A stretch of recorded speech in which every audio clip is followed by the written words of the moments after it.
विश्वं दर्पण दृश्यमाननगरी विश्वं दर्पण दृश्यमाननगरी तुल्यं निजान्तर्गतं पश्यन्नात्मनिमायया बहिर्भूतं यथा निद्रया यः साक्षात् कुरुते प्रबोधसमये स्वात्मानमेवाद्वयं तस्मै श्रीगुरुमूर्तये नमः श्रीदक्षिणामूर्तये मायाछायावराकी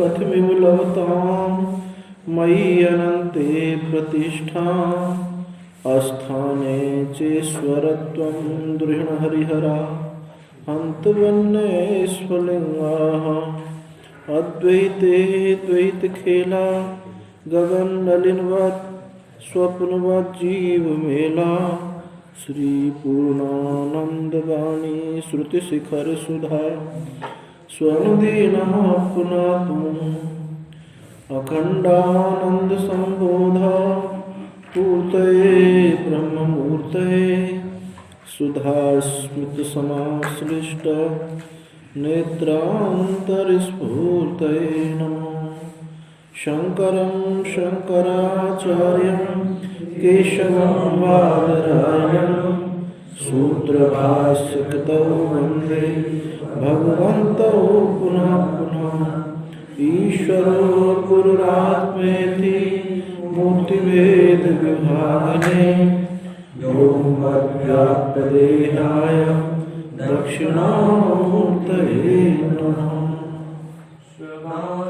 समारम्भाः शङ्कराचार्यमध्यमाम् अस्मदाचार्यपर्यन्तं वन्दे गुरुपरम्पराम्।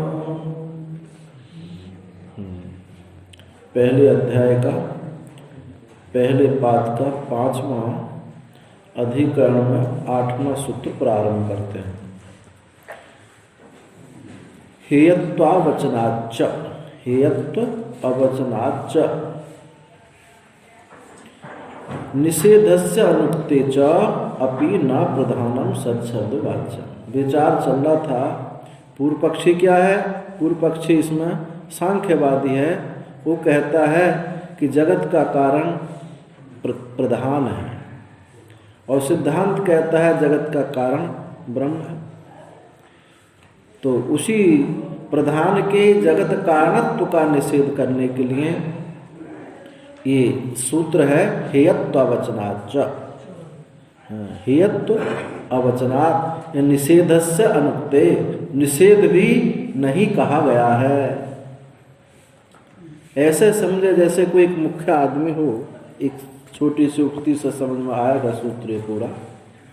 एक मुख्य आदमी है, उसके पास कोई और भी बैठा हो, तो जैसे मुख्य तो मुख्य है ही है, जो उसके इर्द गिर्द है उसको भी किसी हद तक हम किसी कोने तक मान लेते कि ये भी कुछ है। और जहाँ किसी की चर्चा ही ना हो तो अर्थात वो तो ये बात होगी बहुत तुच्छ आदमी है। तो उसी शैली से ये सूत्र है हेयत्व वचनाच्च, यानी निषेध भी नहीं कहा गया है। माने कुछ होता थोड़ा बहुत तो निषेध करते, निषेध भी नहीं कहा गया।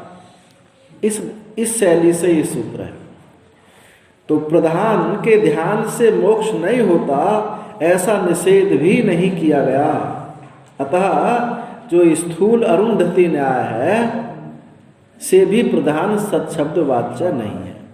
अरुंधति न्याय ये होता है कि अरुंधति तारा को दिखाने के लिए पहले कहेंगे कि पूरब दिशा की तरफ वो जो पेड़ है वो अरुंधति है, उसके ऊपर एक बांस ऊपर देखेंगे तो वो जो मोटा सा तारा है वो अरुंधति है। ऐसे फिर उसके बाएं चलेंगे, फिर ऐसे दिखा करके मुख्य अरुंधति को दिखाया जाता है। तो उस क्रम में पेड़ है और चमकीला तारा है, ये सब उस क्रम में आए तो इनका किसी किसी कोने से उनको अप्रधान यानी अमुख्य मान लिया जाए, लेकिन यहाँ तो प्रधान को इस प्रकार से भी नहीं माना। ये सूत्र का तात्पर्य होगा। यदि अनात्मैव प्रधानम सत्शब्दवाच्यम स आत्मा तत्त्वमसि इति इह उपदिष्टम स्यात् स तदुपदेश श्रवणात् अनात्मज्ञतया तन्निष्ठो मा भूतिति मुख्यम आत्मान उपदिदिक्षुः तस्य हि यत्त्वं ब्रूयात्। वह आत्मा है, वह तू ही है। ये जो श्रुति है, यदि अनात्मा ही प्रधान हो, अनात्मा प्रधान ही ये सत्शब्द वाच्य हो, तो ऐसा यदि उपदेश होवे, उपदेश किया जावे, तो उस उपदेश के श्रवण से अनात्मकतया तन्निष्ठो मा भूत्, उस उपदेश के श्रवण से उस अनात्मक रूप से ही उसमें कोई निष्ठ ना हो जाए। इसलिए मुख्यम आत्मानोपदिक्षु, उस मुख्य आत्मा को ही देखने की इच्छा वाले को तस्य हेयत्व ब्रूयात्, उसका हेयत्व कहें। कोई पास में हो उसका हेयत्व कहा जाए। यथा जैसे अरुंधति दिदर्श्युः तन समीपस्थान स्थूलाम ताराम मुख्याम प्रथमम अरुंधति ग्राहित्वा ताम प्रत्याख्याय पश्चात अरुंधति एव ग्राह्यति तद्वत् न अयम आत्मा इति ब्रूयात्। जैसे अरुंधति को देखने की इच्छा वाले को उसके समीप में जो स्थूल तारा है, उस अमुख्य स्थूल तारा को पहले अरुंधति बताया जाता कि ये अरुंधति है, ऐसा ग्रहण करा के फिर उसका निषेध करके पश्चात अरुंधति को ही ग्रहण किया जाता है। तद्वत उसी प्रकार से नया आत्मा इति ब्रूयात्। ये जो प्रधान आत्मा है ऐसा भी नहीं है। क्यों? न चेवम अवोचत, क्योंकि इस प्रकार से कहा ही नहीं है, उसका त्याग करने की बात कही नहीं। सन्मात्र अवगति निष्ठैव ही षष्ठ प्रपाठक परिसमाप्ति दृश्यते। जो छठा अध्याय है छांदोग्य का, इसमें तो सन्मात्र की अवगति में निष्ठ ही इस प्रपाठक में ये बात दिखाई गई है। उस अप्रधान की के त्याग करने की कोई बात नहीं कही गई। च शब्द और च शब्द जो सूत्र में है हेतत्वावचनाच्च, जो च शब्द भी ये भी कोई अर्थ रखता है। क्या अर्थ? प्रतिज्ञा विरोध अभ्युच्च प्रदर्शनार्थ। प्रतिज्ञा विरोध के समुच्चय के प्रदर्शन करने के लिए है। प्रतिज्ञा क्या है? कि एकम विज्ञातम सर्वम विज्ञातम भवति। एक के विज्ञान से सबका विज्ञान होता है प्रतिज्ञा। सत्यपि हेयत्व वचने प्रतिज्ञा विरोधा प्रसज्जेत। यदि हेयत्व वचन ऐसा कहें ये त्यागने योग्य है, ऐसा होने पर भी प्रतिज्ञा का विरोध होगा। अगर किसी कोने में भी थोड़ा सा भी उसकी स्वीकृति दें तो भी प्रतिज्ञा का विरोध होगा। कारण विज्ञानादि सर्वम विज्ञातमिति प्रतिज्ञातम। विज्ञान तो प्रतिज्ञा क्या है कि कारण के विज्ञान से ही सबका विज्ञान। उत तमादेशम अप्राक्षो येना श्रुतम श्रुतम भवति अमतम अमतम अविज्ञातम विज्ञातम विज्ञातमिति कथम नु भगवः स आदेशो भवतीति। यथा सौम्य एकेन मृतपिंडेन सर्वं रणमयं विज्ञातं स्याद्वाचारं भणं विकारो नामधेयं मृत्तिकत्वेव सत्यम। ये कहा कि हे श्वेतकेतु, तुमने जो गुरु जी से ये पूछा नहीं कि शास्त्र के गम्य वस्तु भली पूछी नहीं, जो जिसमें कि अश्रुत वस्तु भी श्रुत हो जाती है, अविज्ञात वस्तु भी विज्ञात हो जाती है। ऐसी वस्तु को जो अनिश्चित है वो भी निश्चित हो जाती है। ऐसा तुमने गुरु जी से पूछा नहीं था। किम नु भगवा, हे भगवान, किस प्रकार से आदेश होता है। उन्होंने पूछा कि मैंने तो नहीं पूछा, आप ही बताएं भगवान, ये किस प्रकार से आदेश होता है। तो वहाँ उत्तर कहा कि इस प्रकार से होता है कि हे प्रिय दर्शन, हे श्वेतकेतु, इस प्रकार से होता है कि जिस प्रकार एक मिट्टी के स्वरूप के विज्ञान से मिट्टी के सब विकारों का विज्ञान हो जाता है। मिट्टी को जानने से घड़ा कुल्हड़ सकोरा सब नाम रूप विकार जितने भी है सबका वो बोध हो जाता है। और क्या, वाचारम्भणो विकारो नामधेय, और जो नाम रूप है वो तो क्या है, केवल वाणी का विलास है, वाणी के आलम्बन से ही है, वस्तुतः वो है नहीं, मिट्टी ही सत्य है। ये इस प्रकार वे आदेश है। इस प्रकार से एवं सौम्य सा आदेश होती वह, ये सौम्य व आदेश इस प्रकार से होता है। ऐसा उपक्रम करके, वहाँ ऐसा उपक्रम करके वाक्य उपक्रम है श्रवणार्थ, ऐसा वाक्य उपक्रम वहाँ सुना जाता है। अब फिर कहा न च सत्शब्द वाच्य प्रधाने भोग्यपवर्ग कारणे हेयत्वेन अहेयत्वेन वा विज्ञाते भोक्तृवर्गो विज्ञातो भवति।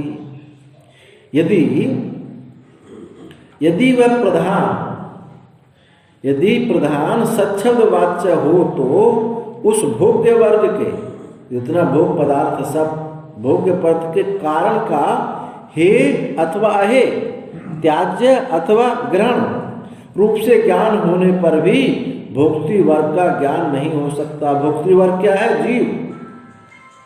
जीव वर्ग जीव का ज्ञान नहीं हो सकता। क्यों नहीं हो सकता? भोक्तृवर्ग विज्ञात अप्रधान विकारत्वाद भोक्तृवर्गस्य, क्योंकि जो भोक्तृवर्ग है, जो चेतन है, जीव है, ये जीव जो है ये प्रधान का विकार नहीं है। जीव प्रधान का विकार नहीं है, इसलिए तस्मान् न प्रधानम सत्शब्द वाच्यम, इससे बात सिद्ध हुई कि ये प्रधान सत्शब्द वाच्य नहीं होगा।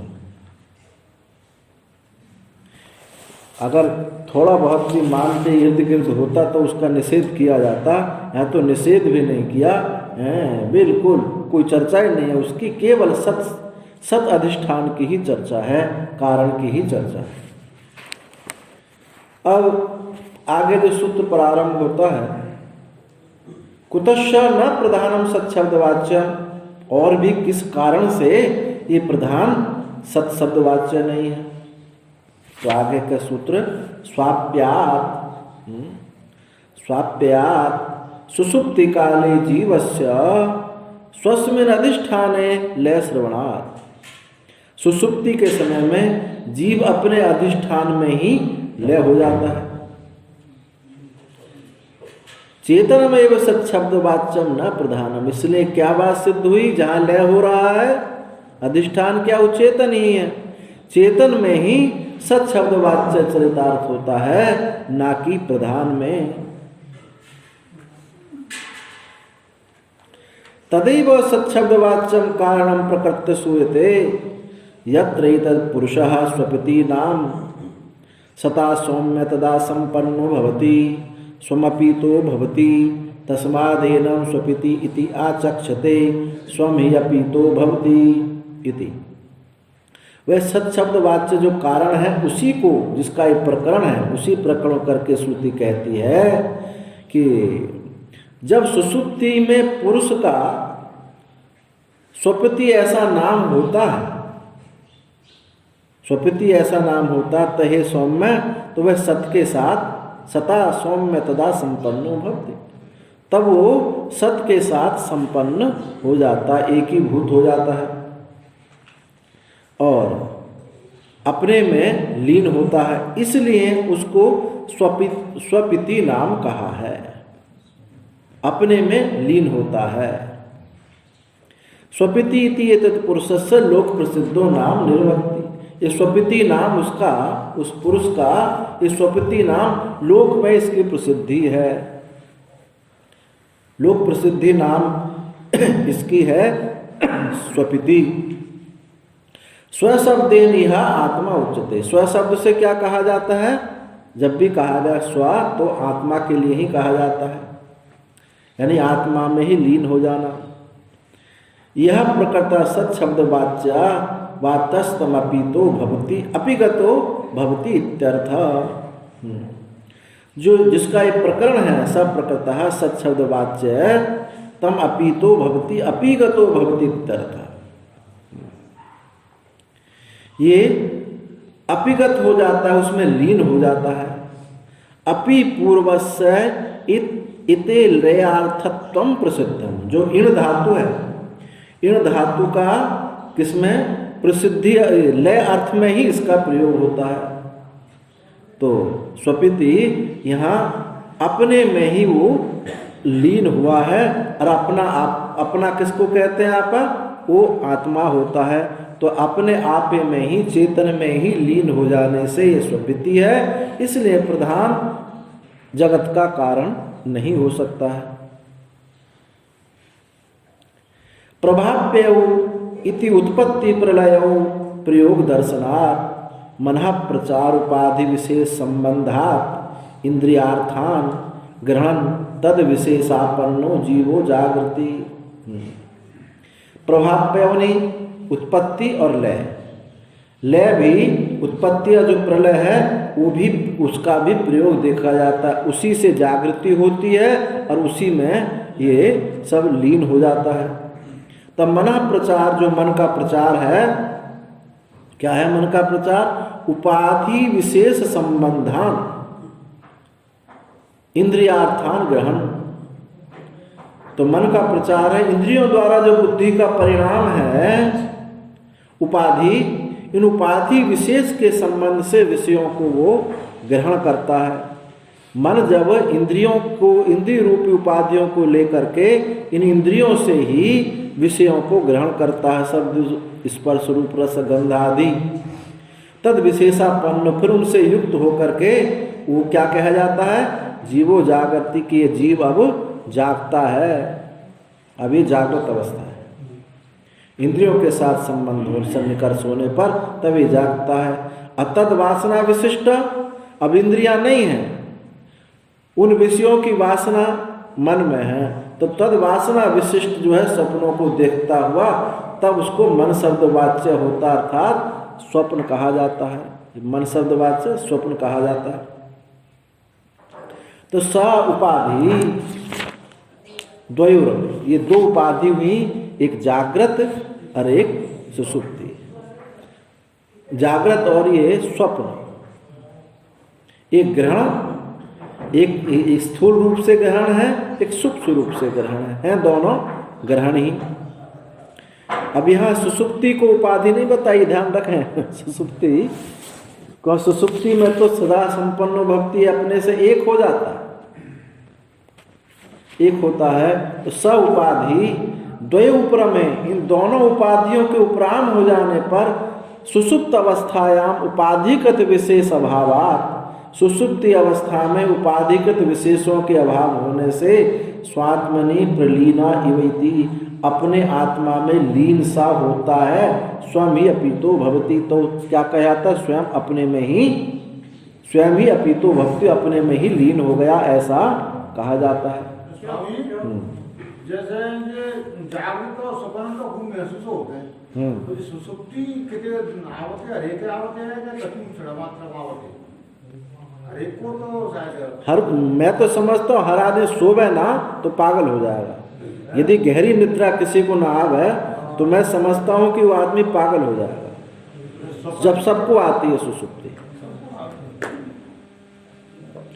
अगर स्वप्न देखे, जागृत देखे, गहरी निद्रा, चाहे भले ही उसको 2 मिनट को आएगी जरूर, यदि नहीं आवे तो पागल होगा। स्वप्न देखता है सोते समय, हाँ, क्योंकि वहाँ क्रिया हो रही है, मन का प्रचार प्रसार चल रहा है, यहाँ जागृत में इंद्रियां भी चल रही हैं। यदि ये लीन ना होंगी तो उसको सत्ता स्फूर्ति कहाँ से प्राप्त होगी? जरूर सुसुप्ति आएगी, चाहे भले ही थोड़ी आवे।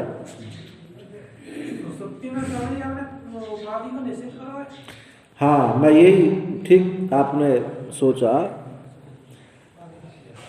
कई श्रुतियों में बृहदारण्यक में भी, यहाँ भी कई जगह बात बताई है कि सुषुप्ति में जीव अपने स्वरूप से लीन हो जाता है। तो लीन हो जाता है तो फिर जागता कैसे है? बात आती है कि फिर ये जागृत अवस्था आदि कैसे होती है। तो देखो, जो इस वाक्य पे बहुत विचार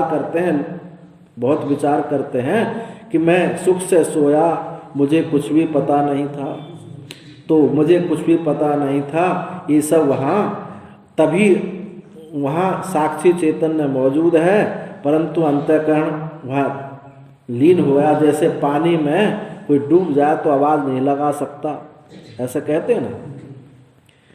तो इसलिए फिर वो जब जागृत अवस्था में तो उसको उसकी स्मृति होती है। हाँ, अविद्या में लीन हो मान गए हैं, तो उसमें लीन होता है। तो अब ये है कि वो तभी वो कहता है कि मैंने कुछ भी पता मुझे नहीं था। यहाँ तो स्वामी जी अपने में लीन बताया जा रहा है। यहाँ जो अविद्या आदि की ये कहा जा रहा है कि सुसुप्ति में अविद्या ही नहीं है। क्यों स्वामी? तो प्राकृतिक उपाधि ना मानी। वो मैं प्रक्रिया ग्रंथों में थोड़ा सा विलक्षण करके बताया है।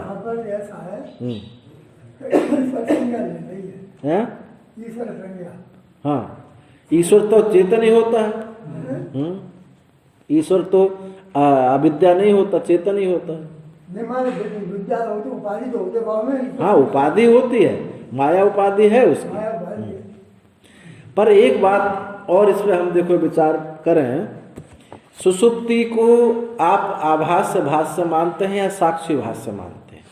साक्षी भाष्य मानते हैं तो वहाँ अविद्या वृत्ति नहीं हुई। प्रक्रिया ग्रंथों में ये कहा है, विचार सागर आदि ग्रंथों में, कि सुषुप्ति में अविद्या वृत्ति रहती है, और वहाँ उनके क्या बताएं, अधिदेव अधिभूत अधिदेव ये भी बताया। लेकिन श्रुतियों में ऐसा नहीं बताया, कहीं भी श्रुति में। तो वहाँ लेकिन उसकी भी संगति है, गलत नहीं कहा है, वो प्रक्रिया भेद है।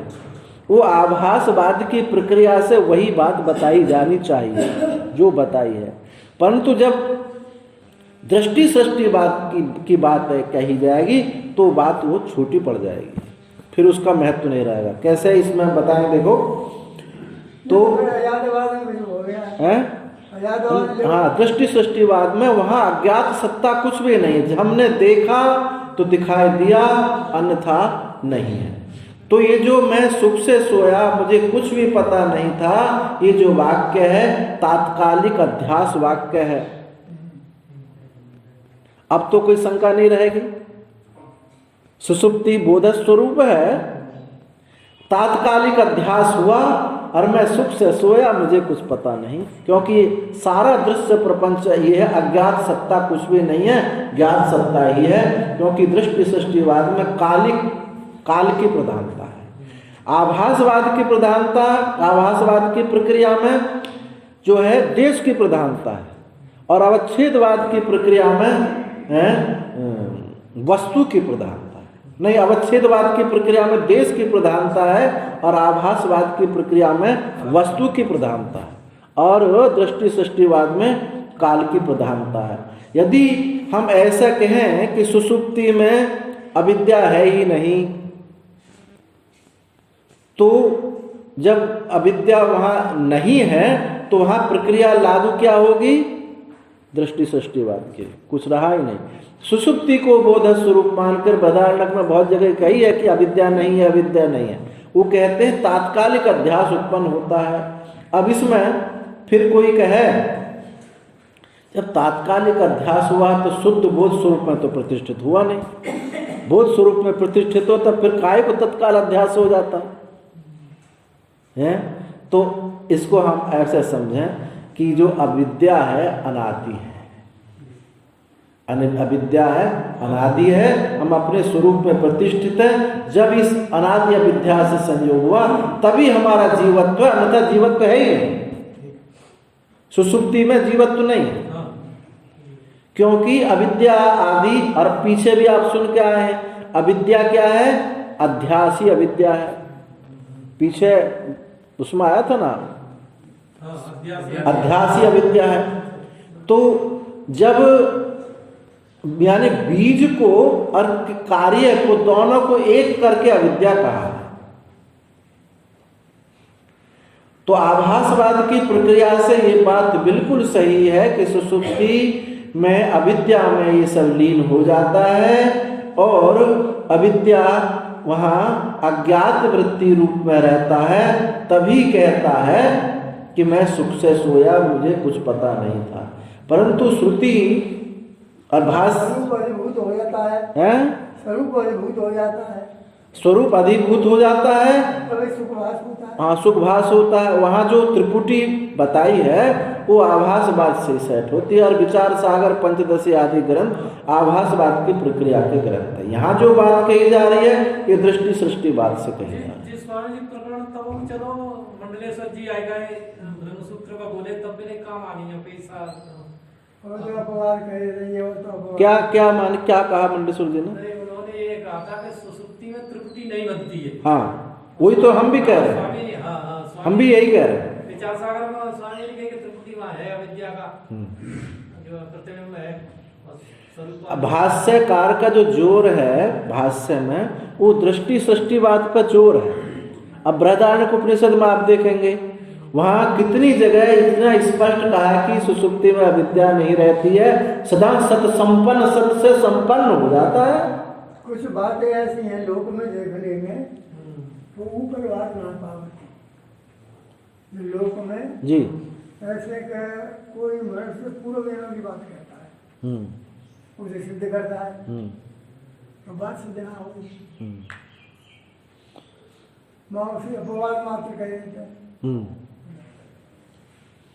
ना, वो प्रक्रिया गलत नहीं है। वो जिन विद्वानों ने ऐसा कहा है कोई अनभिज्ञ नहीं रहे हैं, वो उसमें बस आप यही बात देखें कि आभासवाद की प्रक्रिया है।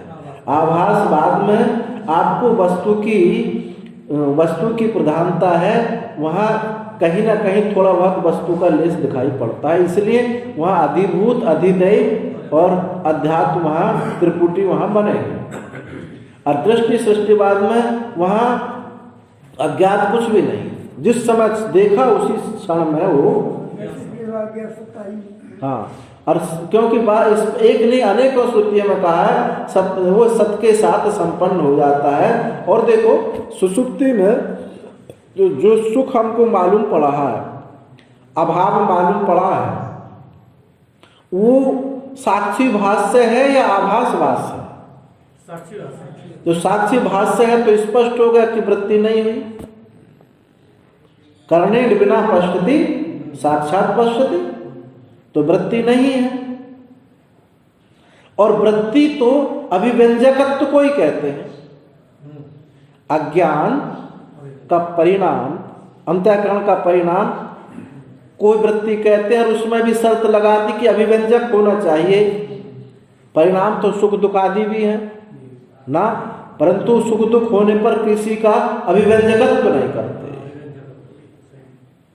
तो यहाँ वृत्ति की परिभाषा हम बताया कि वो परिणाम भी हो और विषय का अभिव्यंजक भी उसको दिखाने वाली हो, आवरण भंग करने वाली हो, तभी वृत्ति होगा।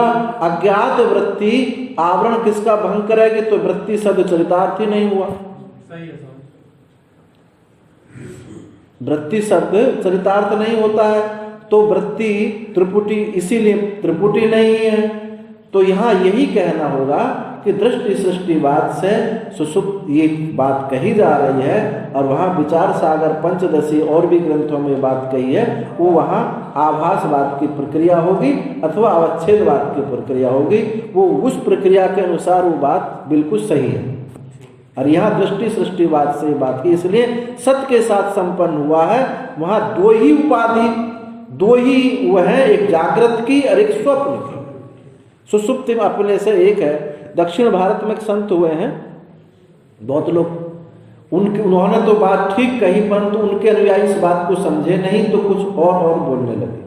सदाशिवेंद्र सच्चिदानंद सरस्वती, उन्होंने कहा है कि सुषुप्ति बोध स्वरूप है और अध्यास ही अविद्या है। इस बात को उन्होंने कहा, तो उनके शिष्यों ने क्या मान लिया कि सुषुप्ति में हम चले जाते हैं, बोध रूप हो जाते हैं। अब उनको इस बात का उत्तर नहीं दे पाते हो कि जब तुम सुख बोध स्वरूप हो हैं तो जागृत में फिर अविद्या तुम्हारे पास कहाँ से आ गई, इस बात का उत्तर नहीं दे पाते और वो फिर घुमा घूमू के ऐसी बात करते रहते हैं। इसका उत्तर यही है कि भाई जी अविद्या अनादि है और ये तात्कालिक अध्यास हुआ है, यही ऐसा माना जाएगा। तात्कालिक अध्यास में संस्कार तो लेने पड़ेंगे? नहीं, कोई संस्कार की जरूरत नहीं। अब हाँ, कोई संस्कार की जरूरत नहीं। अब जैसे मांडुक्य उपनिषद यही तो बताता है दृष्टि सृष्टिवाद, कोई संस्कार आदि की जरूरत नहीं है, अज्ञान ही पर्याप्त है, अध्यास ही पर्याप्त है। और योग वासिष्ठ आदि ग्रंथों में भी संस्कार आदि का निषेध किया। क्यों इतनी लंबी दूर कल्पना करते हो, संस्कार बनाओ, इच्छा बनाओ, ये अज्ञान ही है, बस इतना ही स्वीकार कर लो। कहा जैसा तात्कालीय न्याय है, ताल कौवा का आना था और ताल का फल गिरना था, तो हम कार्य कारण जोड़ लेते हैं कि भैया कौवा आया, कौवा ने जो है ये हिलाया था, फिर उसी से फल पका हुआ था, गिरा। कौवा का आना था और फल का गिरना था।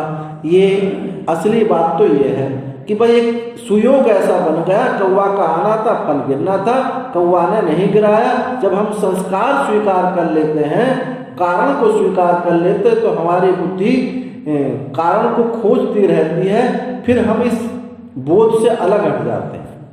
इसलिए बस यही स्वीकार करो कि कुछ भी नहीं है, अज्ञान ही है, अज्ञान से मुझे दिखाई दे रहा, कोई कार्य कारण लाने की जरूरत नहीं।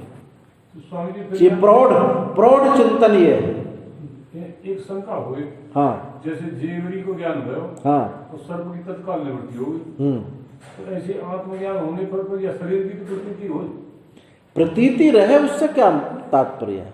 ना प्रतीति तयोर्वादा किंतु मिथ्यात्व निश्चय। प्रतीति रहे, प्रतीति देखो, प्रतीति से आपका घाटा क्या हो रहा हुआ? नहीं, वो मैंने जी कही, वो संस्कार वाले ले जाए। आप व्यवहार की संगति लगाओगे तो संस्कार भी लाना पड़ेगा, इच्छा भी लानी, सब लाना पड़ेगा। और हम केवल यही कहे कि मैं बोध स्वरूप हूँ तो संस्कार लाने जो उतने अज्ञान से मुझे ऐसा दिखाई दिया है, अज्ञान से ही मुझे दिखाई दिया है, बस इतना ही मान लें। और जब हम व्यवहार की संगति प्रतीति की लगाएंगे तो संस्कार भी, इच्छा भी, सब कुछ और भी चीज लानी पड़ेगी। इतनी लंबी दौड़ ना हो। और ये कार्य कारणत्व को छोड़ना है, सारी व्याधा है हमारी कार्य कारणत्व की। जब कार्य को देख कर हम कारण की खोज करें, यही समझ लें कि बस यहीं तक है, कारण नहीं है, तो वो कारण ना खोजा तो कार्य वही विलीन हो जाए। कारण को ना खोजे हैं तो कार्य बहुत देर तक ठहरने वाला नहीं है। कारणत्व को काटने के लिए ही संस्कार को काटा गया है। बस इतना समझो, अज्ञान से उपस्थित है। जब मुझे ये अज्ञान है तभी है, नहीं तो नहीं है। कुछ तीनों कालों में हुआ ही नहीं।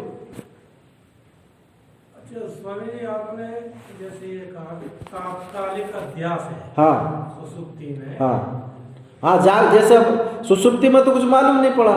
जब हमने कहा कि मैं सुख से सोया, मुझे कुछ पता नहीं, तो एक तो ये है कि जब हम संस्कार को, स्मृति को बल दे देते हैं तो कहेंगे कि वहां पर अविद्या वृत्ति थी, है, उसी ने देख लिया, तब ऐसा कहा गया। और हम जब स्मृति को, संस्कार को काटेंगे, कहेंगे बस इसी समय अध्यास, तत्काल अध्यास हुआ है, तो कार्य कारण तो छूट जाती है। तो ऐसे कह सकते हैं स्वामी, जैसे कि आत्मा का विवर्त हुआ, अध्यास अविद्या के रूप में हुआ। कहाँ?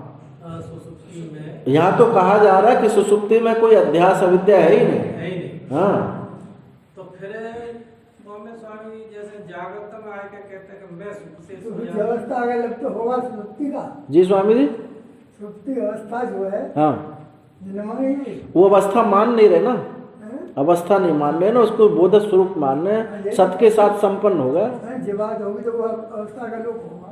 हाँ, अवस्था का, तो उन्होंने उस अवस्था को इसी दोनों अवस्थाओं में मान लिया, इसी में अंतर्भाव कर दिया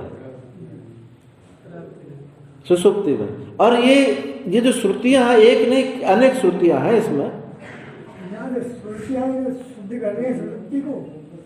सुसुप्त, हाँ, ये जो यहाँ जो कहा है सुषुप्ति, जिन श्रुतियों में सुषुप्ति की सिद्धि हो रही अवस्था की, उनको दूसरी प्रक्रिया से ले लो, और जिन श्रुति में केवल दो ही अवस्था ले रहे हैं, जागृत स्वप्न आदि हैं, तो उसको दृष्टि सृष्टिवाद में ले लो। ये गलत तो हम उसको भी नहीं बता रहे, उसको उस प्रक्रिया के अनुसार ले लीजिए। यहाँ पर साक्षी भाष्य शब्द आता है, हाँ, वहाँ वृत्ति नहीं होती है। वहाँ नहीं, वृत्ति नहीं, साक्ष करणेन बिना पश्यति, बिना करण के, कोई करण नहीं होगा, वो तो साक्षात देखता है। सूर्य को, दृश्य को देखने के लिए उसको कोई बीच का माध्यम की अपेक्षा नहीं, स्वयं प्रकाश, ऐसा साक्षी स्वयं प्रकाश है उसको। हाँ, वो लुप्त हो रहा है व्यवहार, तो व्यवहार ही नहीं है, या वृत्ति नहीं है। हाँ, बिल्कुल नहीं रहेगी, एक रूप हो जाए, एक रूप हो जाए। अब सूर्य को ये काम वो दिखा नहीं देंगे, प्रकाश यहाँ शब्द आ गएगा, प्रकाशित करेंगे हाँ, तो बिना वृत्ति के डायरेक्ट व्यवहार लिप्त है। बिल्कुल ठीक बात है, बिल्कुल लुप्त हो जाएगा, बिल्कुल लुप्त हो जाएगा। वो एक भेद रूप में नहीं दिखाई देगा, अभेद रूप में दिखाई देगा। इसलिए तो कहा है कि वहाँ साक्षी भाष्य होने पर एक एक को प्रकाशित नहीं करता, सबको एक साथ प्रकाशित करता है।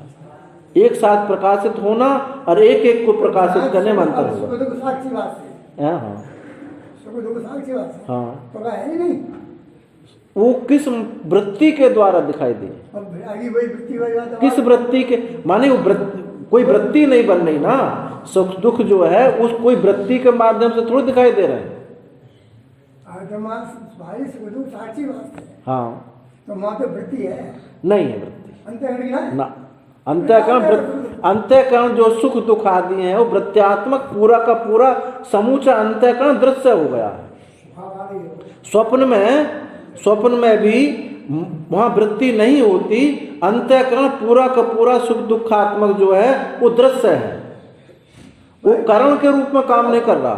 दृष्टा को दृश्य के लिए माध्यम करना बिना कोई प्रक्रिया ना बने। देखो, असली बात तो ये है, जब साक्षी की बात कही जाएगी, साक्षी चेता केवलो निर्गुणस्य, वहाँ कुछ भी नहीं है। जब हम दृष्टा शब्द ला के कहते हैं तो अंतःकरण के ही दो भाग बन जाते हैं, एक शुद्ध भाग बनता है तो दृष्टा बन जाता है, अशुद्ध भाग दृश्य बन जाता है। अंतःकरण ही दो रूपों में होता है, तो वहाँ तो वृत्ति है। हम दृष्टा में जब दृश्य को देखते हैं तो वहाँ वृत्ति बनेगी, परंतु जब साक्षी चेता केवल निर्गुणस्य जब बात कही जाएगी तब वहाँ वृत्ति नहीं होगी।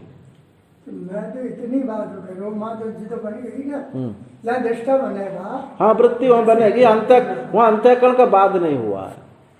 अंतःकरण ही दो रूपों में है, एक दृष्टा के रूप में, शुद्ध भाग दृष्टा के रूप में बनेगा, अशुद्ध भाग दृश्य के रूप में बनेगा।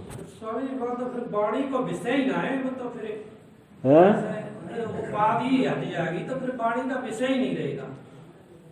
हाँ, तो वाणी का तो बताया तो जाता है ना, किस प्रकार से उसको बताया जाए। वहाँ तो वाणी का विषय नहीं है, पर समझाने के लिए तो कहना ही पड़ेगा, वो तो करना ही पड़ेगा अध्यारोप। सुख दुख के बारे में क्या निश्चय बनाए नहीं तो दो बात करता है। देखो, साक्षी से प्रकाशित होने में वो ये सुख है ये दुख है ऐसा प्रकाशित भेद रूप से नहीं होगा। और जब ये सुख दिखाई देता है, दुख दिखाई देता है, तो आप दृष्टा कोटि में हैं, वहां तो वृत्ति है। दृष्टा अंतःकरण का कुछ भाग, शुद्ध भाग दृष्टा बना है और जो अशुद्ध भाग वो दृश्य बना है, तो वहां तो वृत्ति होगी, वो तभी व्यवहार होगा। पर यहाँ जो सुषुप्ति में उस समय आप कह सकते हैं कि सुख, ये सुख को मैं देख रहा हूं या दुख को देख रहा हूं, सुषुप्ति में तो नहीं कह सकते, इसलिए साक्षी भाष्य है। स्वप्न का तो साक्षी भाष्य हो गया, पर नहीं सुखाकार दुखाकार वृत्ति होती है, जो वृत्ति वो तो दृष्टा उसमें है, हम साक्षी में स्थिति नहीं है, साक्षी में स्थिति नहीं है। वो तो कहने के लिए कह देते हैं, पर वो दृष्टा कोटि ही है। वहाँ जब हम एक एक चीज को देख रहे हैं, हमने सुख हमको आया, अभी ईर्षा आई, हमको क्रोध आया, तो अलग अलग चीज दिखाई दे रही है ना, दिखे अलग अलग चीज दिखाई दे तो क्या बिना वृत्ति के दिखाई देंगे वो? यहाँ तो ऐसा महसूस होता है कि अहम सुखी, अहम दुखी, नया वृत्ति बनेगी ना। मैं सुखी हूँ, मैं दुखी, वृत्ति है बनेगी। वो अहम ब्रह्मास्मि इसलिए इसमें नहीं बनेगी। इसमें इसलिए नहीं बनेगी क्योंकि ब्रह्म शब्द व्यापक है, अनंत है, और सुख शब्द परिच्छिन्न है। जब परिच्छिन्न के साथ एकता होगी तो वृत्ति होगी, और जब अपरिच्छिन्न के साथ एकता होगी तो वृत्ति नहीं होगी। आप बताएं स्वामी जी, ठीक है?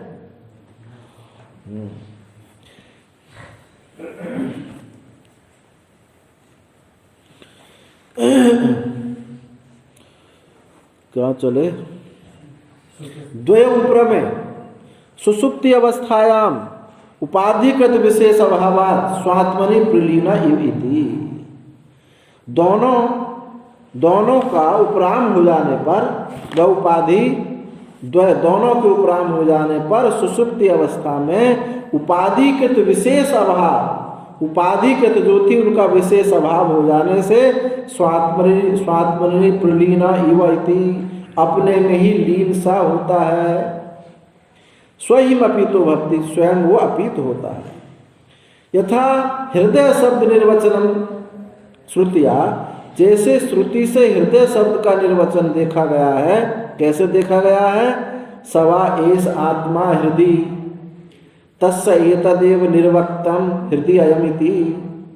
वह यह आत्मा हृदय में है, उसका ये निर्वक्त है कि हृदय अयम हृदय। ये क्या हो गया? अधिकरण, सप्तमी विभक्ति। हृदय में यह है, ये उसकी निर्वक्ति हुई। श्रुतिया दर्शितम, ऐसा देखा गया। तस्माद् हृदयम, इसलिए उसको हृदय शब्द कहा गया। यथा वा असनाया उदन्या शब्द प्रवृत्ति मूलम दर्शति श्रुति। ये भी छांदोग्य श्रुति है। इसमें कहा असनाया उदन्या। तो असनाया कौन है? आप एव तदसितम तदन्ने नयते तेज एव तदपीतम नयते इति च।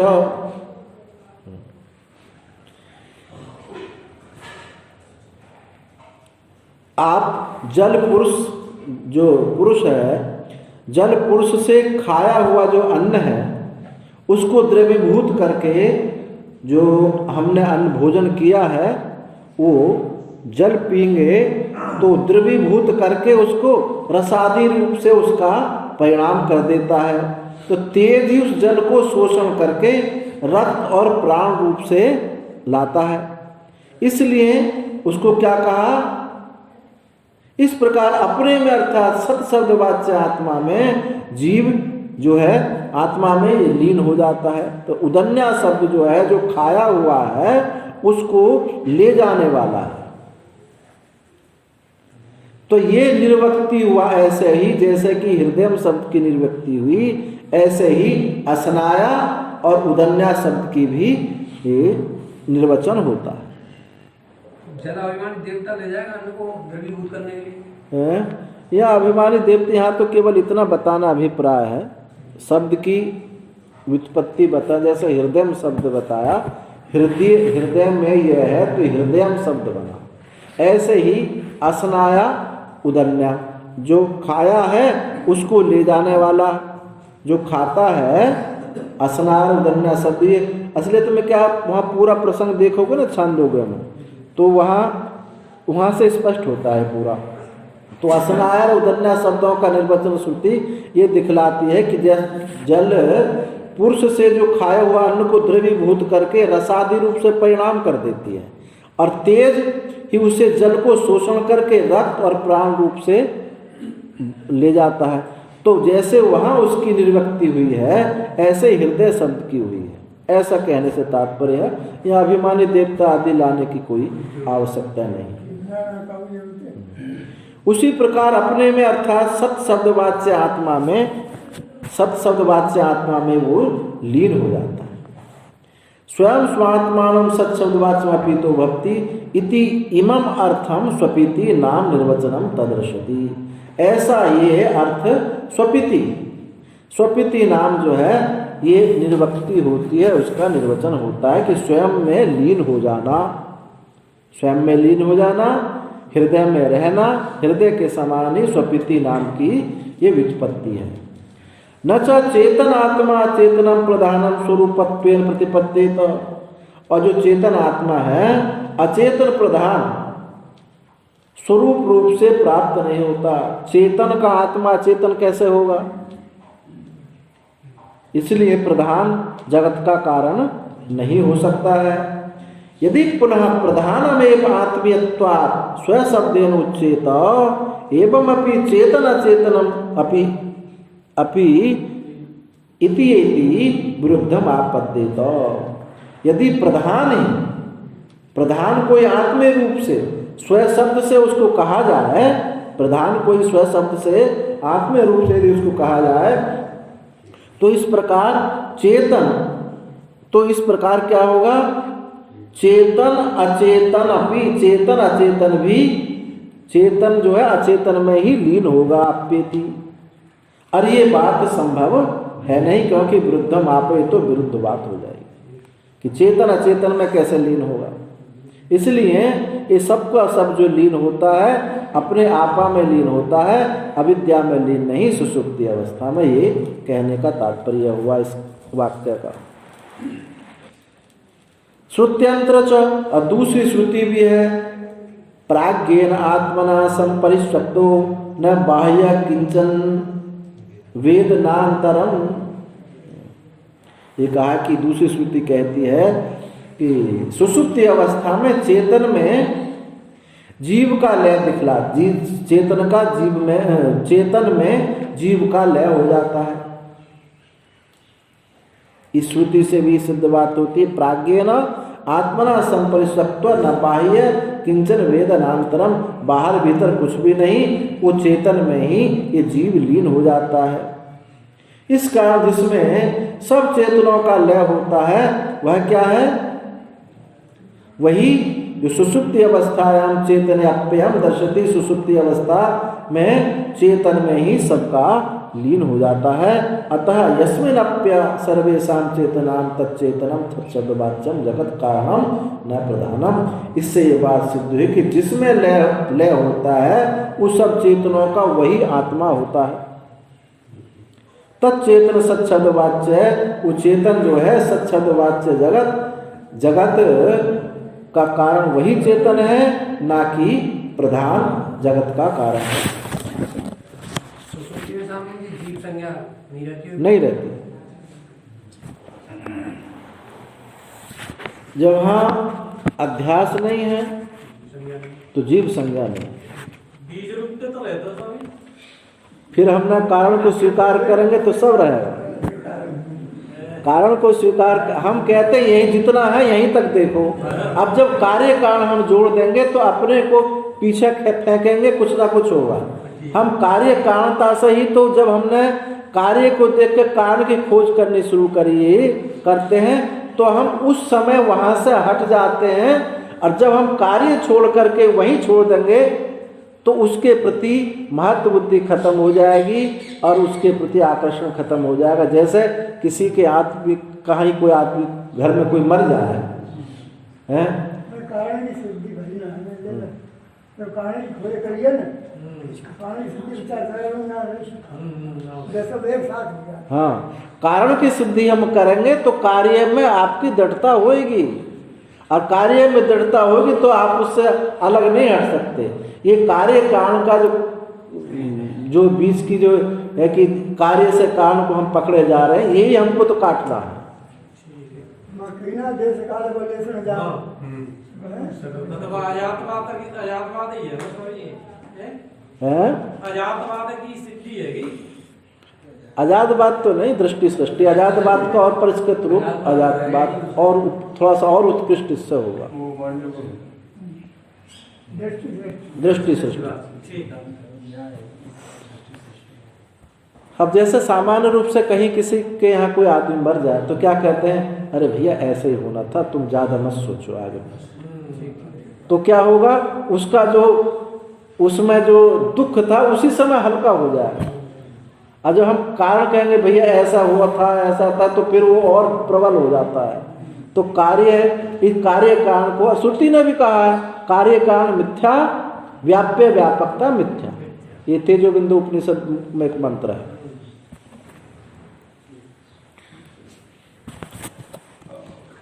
कुतश्च न प्रधानम जगतः कारणम, और किस कारण से प्रधान जगत का कारण नहीं है? तो एक सूत्र और आया, गति सामान्यात तत्तद वेदांत जन्यानाम अवगतिनाम चेतन कारण विषयकत्वेन साम्यात् न अचेतनम प्रधानम जगत कारणम। सभी जो श्रुतियां हैं, सभी जो वेदांत हैं, उपनिषद हैं, सभी उपनिषदों से जन्य ज्ञान में समानता। सब उपनिषद एक ही बात कहते हैं कि जीव चैतन्य ही ब्रह्म चैतन्य है। सब एक ही बात कहते हैं। तो सब वेदांतों में चेतन ही जगत का कारण है। एक उपनिषद में सब में यही बात कही गई है, चेतन ही जगत का कारण है। ऐसा समान ज्ञान उत्पन्न होने से ये अचेतन प्रधान जगत का कारण नहीं हो सकता है। यदि तार्किक समय इव वेदांतेषु अपि भिन्ना कारण अवगति अभविष्यात्, क्वचित् चेतनम ब्रह्म जगत कारणम, क्वचित् अचेतनम प्रधानम, क्वचित् अन्येवेति, ततः कदाचित् प्रधान कारणवादी अनुरोधेनापि इक्षति इत्यादि श्रवणम अकल्पयन् ननु एतदस्ति समाने भी सर्वेषु वेदांतेषु चेतनं कारणम अवगति। यदि तार्किक समय तार्किक दर्शन में की तरह, तार्किक दर्शनों की तरह वेदांत दर्शन में भी यदि कारण की अवगति भिन्न भिन्न मानो गई, तो कभी कहीं चेतन ब्रह्म जगत का कारण, कहीं अचेतन प्रधान जगत का कारण, कभी अथवा इसके अलावा अन्य कोई अणु परमाणुवादी कारण मानेंगे, तो कदाचित प्रधान कारणवाद के अनुरोध से भी ईक्षति शब्द जो है ये प्रधान में ही हम कल्पना कर लेंगे। न तो किंतु ऐसा है नहीं, श्रुति सब इसमें बाधित हो जाएंगी। चेतन ही जगत का कारण है, ऐसा सर्वे समानेव सर्वेषु वेदांतेषु चेतन कारण अवगति। समस्त वेदांतों में चेतन कारण ही बताया गया है। अब जैसे देखो कितने मंत्र आप देते हैं, यथाग्रे ज्वलतः सर्वो दिशो विस्फुलिंगा विप्रतिष्ठेरन् एवं एतस्मात् आत्मनः सर्वे प्राणा यथायतनं विप्रतिष्ठन्ते प्राणेभ्यो देवादेव्येभ्यो लोकाः। जैसे जलती हुई आग में से चिंगारियां सब दिशाओं फैलती हैं, उसी प्रकार जो आत्मा से ये सब प्राण यथा स्थान फैलते हैं, और प्राणों से देव और देवों से ये लोग उत्पन्न हो जाते हैं। और तस्माद् वायु तस्माद् आत्मनः आकाश संभूतः, उस इस आत्मा से आकाश उत्पन्न हुआ। और आत्मता एवेदम सर्वम, आत्मा से ये सब है। अब सब में चेतन आ रहा नहीं आ रहा, सब सुनती है। आत्मना एष प्राणो जायते, आत्मा से ही प्राण उत्पन्न हुआ। इति आत्मना कारणत्वं दर्शयन्ति सर्वे वेदांता। सब वेदांत, सब उपनिषद आत्मा को ही कारण बताते हैं, ना कि प्रधान को कारण बताते हैं। आत्म शब्दस्य चेतन वचनम इति आवोचामो, और आत्म शब्द क्या होता है? वो चेतन ही होता है। इसलिए चेतन से ही सृष्टि हुई, चेतन ही जगत का कारण हुआ। महच्च प्रमाण्य कारणम एतद वेदांत वाक्यानां चेतन कारणत्वे समानगतित्वं चक्षुरादीनामेव रूपादिषु।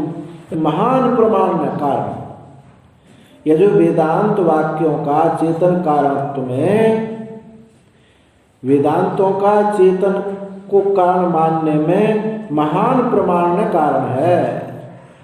समान गतित्व, सब उपनिषदों में ये बात समान रूप से कही गई है कि चेतन ही जगत का कारण है। कैसे?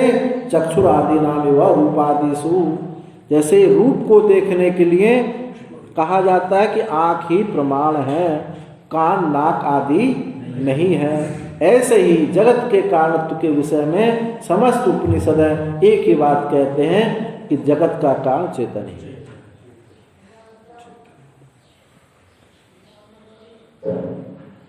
अतः गति सामान्य सर्वज्ञम ब्रह्म जगत कारणम, इस गति सामान्यता से सर्वज्ञ ब्रह्म ही जगत का कारण है। और भी एक सूत्र कहते हैं, कुतश्च सर्वज्ञम ब्रह्म जगत कारणम, और किस कारण से सर्वज्ञ ब्रह्म जगत का कारण है?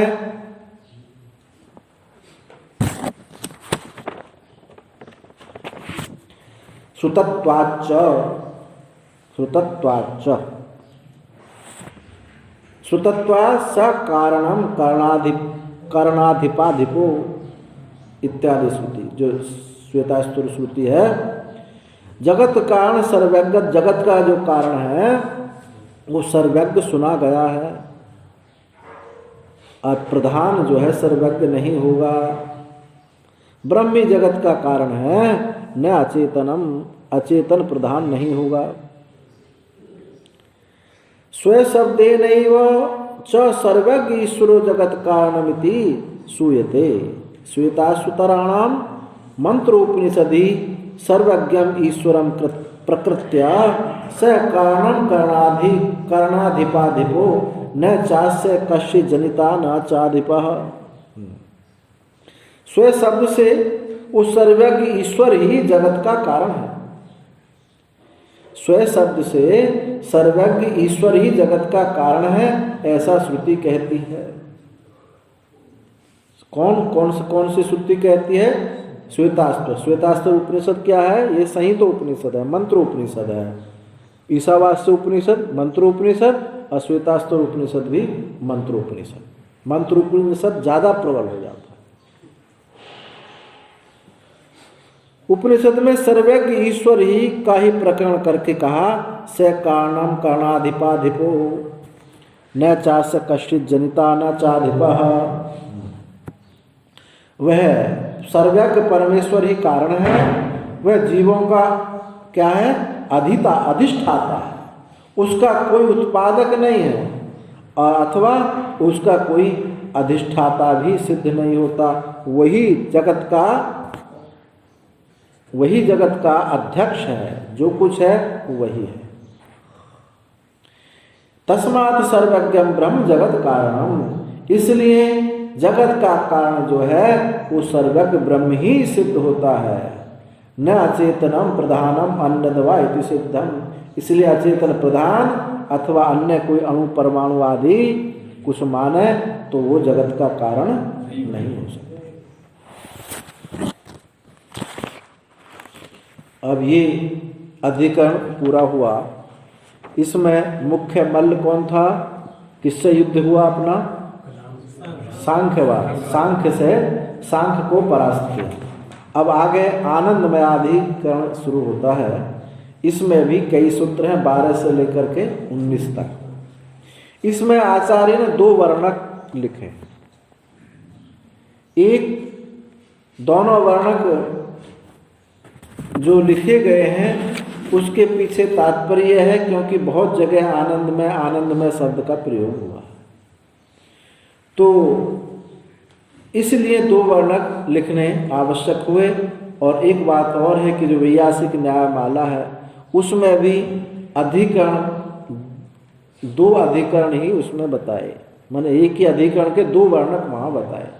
तो भाष्य भी इसी प्रकार से लिखा गया। इसमें एक आध जगह हम बताएंगे आगे, ऐसा देखने में लगती कि आनंदमय तो कोश है, आनंदमय ब्रह्म कैसे हो सकता है, तो उसका ये भ्रांति किसी को हो तो आगे उसका वर्णन किया है कि आनंदमय ये आनंद की प्रधानता से कहा गया है, आनंदमय कोश के लिए नहीं कहा गया। पहले लगेगा कि आनंदमय कोश को बताएंगे कि इसमें भगवान भाष्यकार जो है आनंदमय को आनंदमय परक मानकर आनंदमय ब्रह्म ही ऐसी व्याख्या कही गई है। भाष्यकार ने इस सूत्र का जो है यथा सूत्र अर्थ ना करके लाक्षणिक अर्थ किया है, लाक्षणिक अर्थ किया है, तो जिससे आनंदमय ये आनंदमय कोश ना हो करके आनंद मात्र को कहा है। अब देखो बहुत भाष्य में स्पष्ट सब बात हो जाएगी। तो इसमें संगति क्या है? इसमें संगति कि ये है कि वेदांत पीछे के जो 5 अधिकरण आए उसमें सब बात लगभग स्पष्ट हुई। तो अब ये प्रश्न उठता है कि आगे जो वाक्य श्रुतियों में मिलते हैं कि सगुण और निर्गुण ब्रह्म के बोधक बहुत सारे वाक्य मिलते हैं, उनमें कौन से वाक्य सगुण ब्रह्म की उपासना द्वारा निर्गुण का प्रतिपादन करने वाले हैं और कौन से वाक्य गुण की विवक्षा के बिना साक्षात निर्गुण ब्रह्म का प्रतिपादन करने वाले हैं। साक्षात प्रतिपादन करने वाले हैं तो उसको जानने की आकांक्षा होती है कि कौन से वाक्य उपाधि से सगुण उपाधि से निर्गुण का प्रतिपादन करेंगे और कौन सगुणता की अपेक्षा से रहित निर्गुण का प्रतिपादन करे, आकांक्षा हमको होती है। इसलिए ये आकांक्षा संगति बनती है। पूर्व अधिकरण से इस अधिकरण के साथ आकांक्षा संगति होती है। तो इसमें जो प्रथम वर्णक है उसमें कहा कि आनंद में जो तैत्तिरीय उपनिषद है इसकी ब्रह्म पुच्छम प्रतिष्ठा, ये जो मंत्र आएगा ये इसकी विषय श्रुति है। ऋग क्या मंत्र है वो? उत्तर पक्ष है, ऋग उत्तर पक्ष है, ये दक्षिण पक्ष है। ये जो मंत्र आता है उसमें प्रिया सिर है, मोद प्रमोद आदि और ब्रह्म पुच्छम प्रतिष्ठा। इस मंत्र का पूरा प्रकरण है, पूरा आनंदमय कोश जो वर्णन है वहाँ अन्नमय प्राणमय मनोमय विज्ञानमय आनंदमय कोश, उसको लेकर के ही यहाँ विचार किया गया है। तो ये उसकी विषय श्रुति हुई। और संदेह क्या हुआ? प्रथम वर्णक में संदेह हुआ कि आनंद में जीव है अथवा ब्रह्म है। पूर्व पक्षी ने कहा कि आनंद में ये मैट प्रत्यय के योग से प्रिय आदि जो अवयव हैं, प्रिय मोद प्रमोद आदि ये अवयव है, अंग होने से ये आनंद में जीव है। सिद्धांत ने कहा कि ऐसा नहीं, अभ्यास और उपक्रम आदि हेतुओं से आनंद में ये ब्रह्म है। यहां पर मैट प्रत्यय का जो प्रयोग है, मैट प्रत्यय का प्रयोग ये विकार अर्थ में नहीं है, प्राचुर्य अर्थ में है। प्रिय आदि अवयव आनंदमय के उपाधि रूप विज्ञान में जो प्रिय आदि अवयव हैं, तुम जो कहा कि ये अवयव बने हैं, अंग बने हैं, तो प्रिय आदि अवयव जो है ये विज्ञान में उपाधि रूप के हैं। आनंदमय की उपाधि रूप जो विज्ञान में है उस विज्ञान में उपाधि के हैं, ना कि आनंदमय के। तो प्रथम वर्णक में आनंदमय को ब्रह्म कहा और दूसरे वर्णक में आएगा तो वहाँ आनंद में क्या है? आनंद में वहाँ जो वर्णन है उस आनंद में को पर जोर नहीं है, ब्रह्म पुच्छम प्रतिष्ठा। ब्रह्म पुच्छम प्रतिष्ठा पर तो कहा कि वहाँ संदेह हुआ कि ब्रह्म पुच्छम प्रतिष्ठा जो है ये वाक्य ब्रह्म का अन्य अंग रूप में प्रतिपादन होता है प्रधान रूप से। ब्रह्म पुच्छम प्रतिष्ठा ये प्रधान रूप से कहा गया है अथवा ये आनंदमय का अंग है। जैसे औरों में बताया, वहाँ भी पुच्छों का वर्णन आया ना, अन्नमय कोश में इदम पुच्छम प्रतिष्ठा, तो वहाँ सबके तित्री पक्षी का रूपक लेकर के ये चर्चा हुई है। तो उसमें अंग है, उत्तर पक्ष है, दक्षिण पक्ष है और उसकी पूंछ है। तो पूंछ जो है यहाँ क्या बताई? आनंदमय की पूंछ ब्रह्म पुच्छम प्रतिष्ठा। और औरों में कुछ कुछ बताई, इदम पुच्छम प्रतिष्ठा, ये उसकी आधार जो है जगत है, यही उसकी पूंछ है। तो यहाँ पूंछ पर वर्णन है। तो पुच्छ ब्रह्म पुच्छम प्रतिष्ठा इस वाक्य में ब्रह्म का अन्य के अंग रूप से प्रतिपादन करता है अथवा प्रधान रूप से करता है। तो पूर्व पक्षी ने कहा कि आनंदमय का अंग है, क्योंकि जैसे औरों में वर्णन है पूंछ का, ऐसे आनंदमय की भी एक पूंछ है, उसका नाम है ब्रह्म पूंछ। और सिद्धांति ने कहा कि नहीं, ब्रह्म आनंदमय की पूंछ नहीं है, इसलिए यहाँ पर पुच्छ शब्द का लक्षणा से अर्थ करना चाहिए। उसका अर्थ होगा अधिष्ठान। ब्रह्म पुच्छम, ब्रह्म उसका अधिष्ठान है, आधार है, ब्रह्म से ही सब है। तो ये लक्षणा से उसका अर्थ हम करें, उसका अर्थ होगा, पूंछ का अर्थ होगा अधिष्ठान। तो आनंद में जीव ब्रह्म में, आनंद में जो जीव ब्रह्म में आश्रित है, अतः ब्रह्म प्रधान रूप से ही वहाँ निरूपण हुआ है।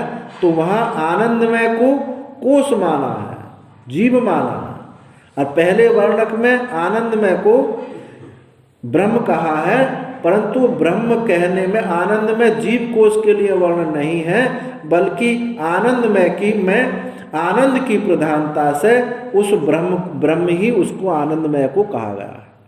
ऐसा प्रारंभ में इसलिए बताया क्योंकि ऐसे दोनों जगह वाक्य मिलेंगे, आपको भ्रांति हो सकती है। अब भाष्य देखें। जन्माद्यस्येतः इति आरभ्य श्रुतत्वाच्च इति एवं अन्तैः सूत्रैः यानि उदाहृतानि वेदांत वाक्यानि तेषां सर्वज्ञ सर्वशक्तिश्वरः जगतो जन्म स्थिति लय कारणमिति एतस्य अर्थस्य प्रतिपादकत्वं न्यायपूर्वकं प्रतिपादितम्। जन्माद्यस्येतः ऐसा यहाँ से आरंभ करके अश्रुतत्वाच्च, ये जो अभी पीछे जो सूत्र आया है यहाँ तक, इन सूत्रों के द्वारा जो वेदांत वाक्य उद्धृत किए गए हैं, श्रुति उद्धृत की गई हैं, उनका सर्वज्ञ सर्वशक्ति ईश्वर ही जगत का, जगत के जन्म स्थिति लय का कारण बताया गया। इस अर्थ का प्रतिपादक, इस अर्थ का प्रतिपादकत्व जो है युक्ति पूर्वक ये बात बताई गई कि ये इन सूत्रों के द्वारा कि ब्रह्म ही जगत का कारण है। गति सामान्य उपन्यासेंच सर्वे वेदांत चेतन कारणवादिन इति व्याख्यातम। और गति सामान्य के उल्लेख से भी, अभी पीछे जो सूत्र आया, सब उपनिषद यही कहते हैं कि चेतन ही जगत का कारण है। इस गति सामान्य के उल्लेख से सब वेदांत चेतन कारणवादी की ही व्याख्या, चेतन कारणवादी की ही व्याख्या हुई। अतः परस्य ग्रंथस्य किमुत्थानम। अब आगे का जो ग्रंथ यहाँ से जो प्रारंभ हो रहा है, आनंदमयो अभ्यासात, ये जो आनंदमय अधिकरण है, तो ये फिर किस लिए प्रारंभ होता है, इसमें क्या हेतु है, ग्रंथ के आरंभ करने में क्या कारण है। तो उच्चते कहते हैं द्विरूपम ही ब्रह्म अवगम्यते। ब्रह्म के दो रूप जाने जाते हैं। नाम रूप विकार भेद उपाधि विशिष्टम तद विपरीतम च सरूपाधि विवर्जितम। एक सोपाधिक ब्रह्म है और एक निरुपाधिक ब्रह्म। नाम रूप विकार भेद की उपाधि से विशिष्ट हुआ, और एक जो है उसके विपरीत सब उपाधियों से रहित। यत्र ही द्वैतमेव भवति तदितर इतर पश्यति यत् त्वस्य सर्वम आत्मैवाभूत तत्केन कम पश्येत् यत् नान्यत् पश्यति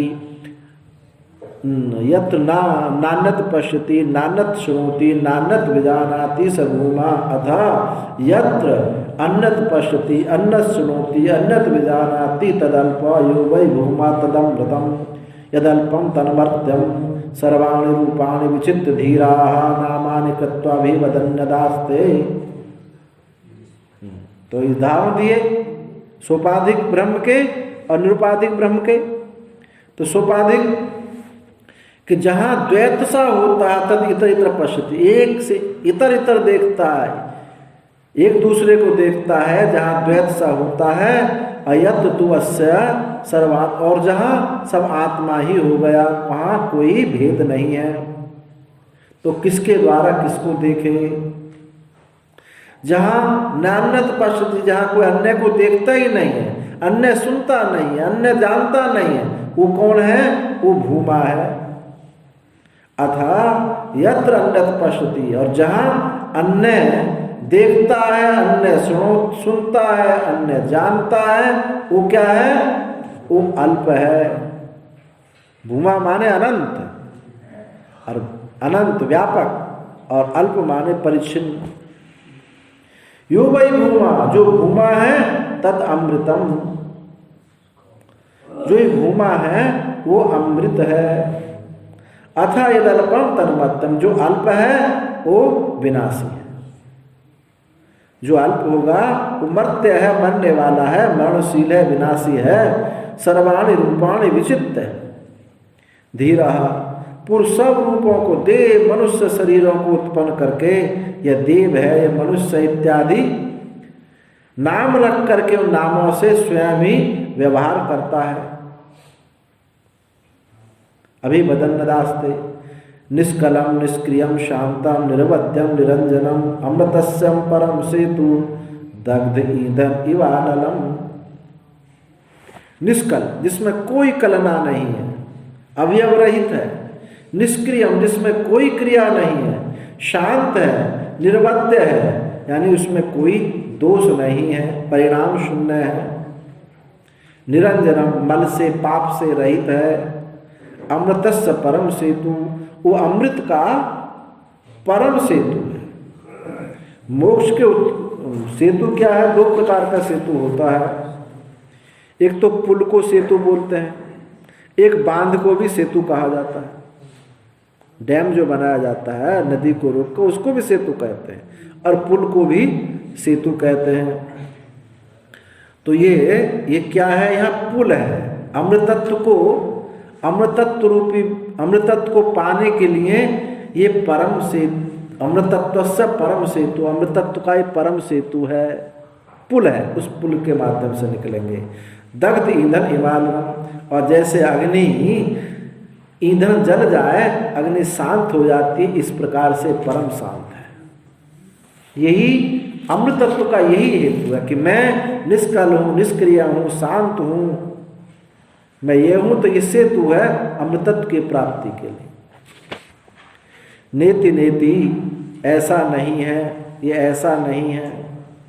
अस्थूल मनाऊं, और ये अस्थूल नहीं है और अणु भी नहीं है। न्यूनम अन्नत स्थानम संपूर्ण अन्नतिथि, यह स्थान न्यून है, अन्य स्थान संपूर्ण है। इति च एवं सहस्रो विद्या अविद्या विषय भेदेन ब्रह्मणो द्विरूपताम दर्शन्ति वाक्यानि। इस प्रकार हजारों वाक्य विद्या विद्या के विषय भेद रूप से ब्रह्म के दो रूपों को दिखाते हैं, एक सोपाधिक रूप, एक निरुपाधिक रूप। तत्र अविद्यावस्था ब्रह्मणा उपास्य उपासक आदि लक्षण सर्वो व्यवहार। अविद्यावस्था में ही ब्रह्म का उपास्य और उपासक दो रूप आप देखते ही हैं। अविद्या, जब अज्ञान है तो परमात्मा अपने से भिन्न होगा,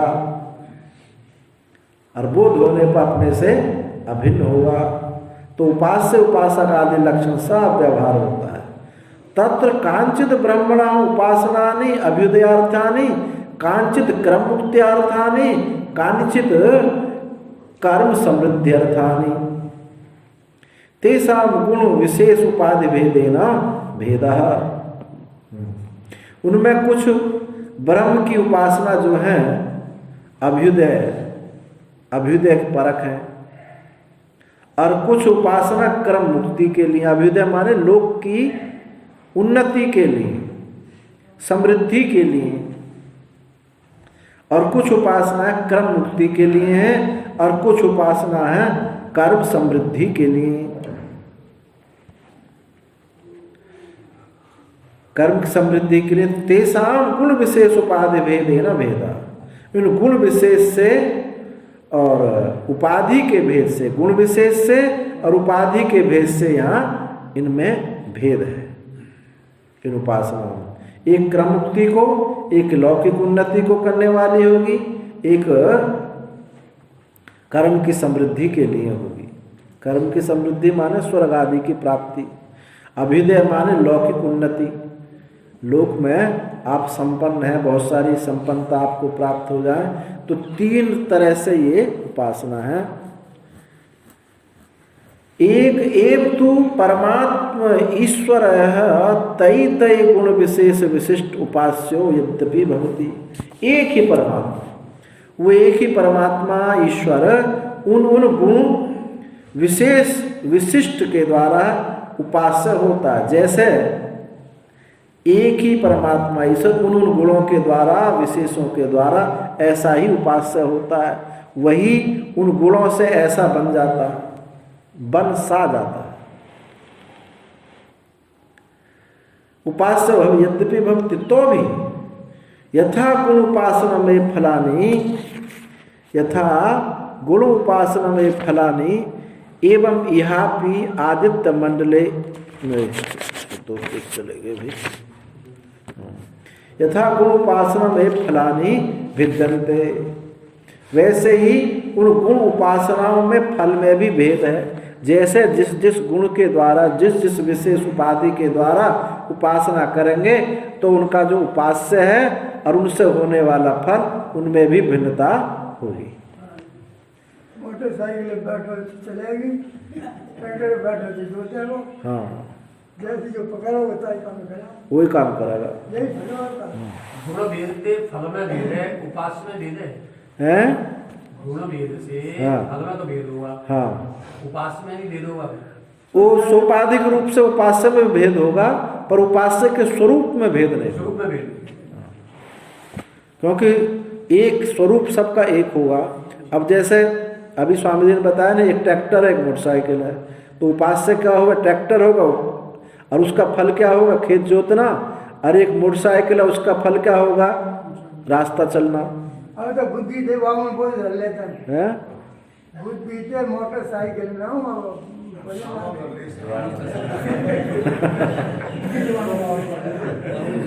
तो फिर वो मोटरसाइकिल नहीं है, फिर तो गाड़ी है।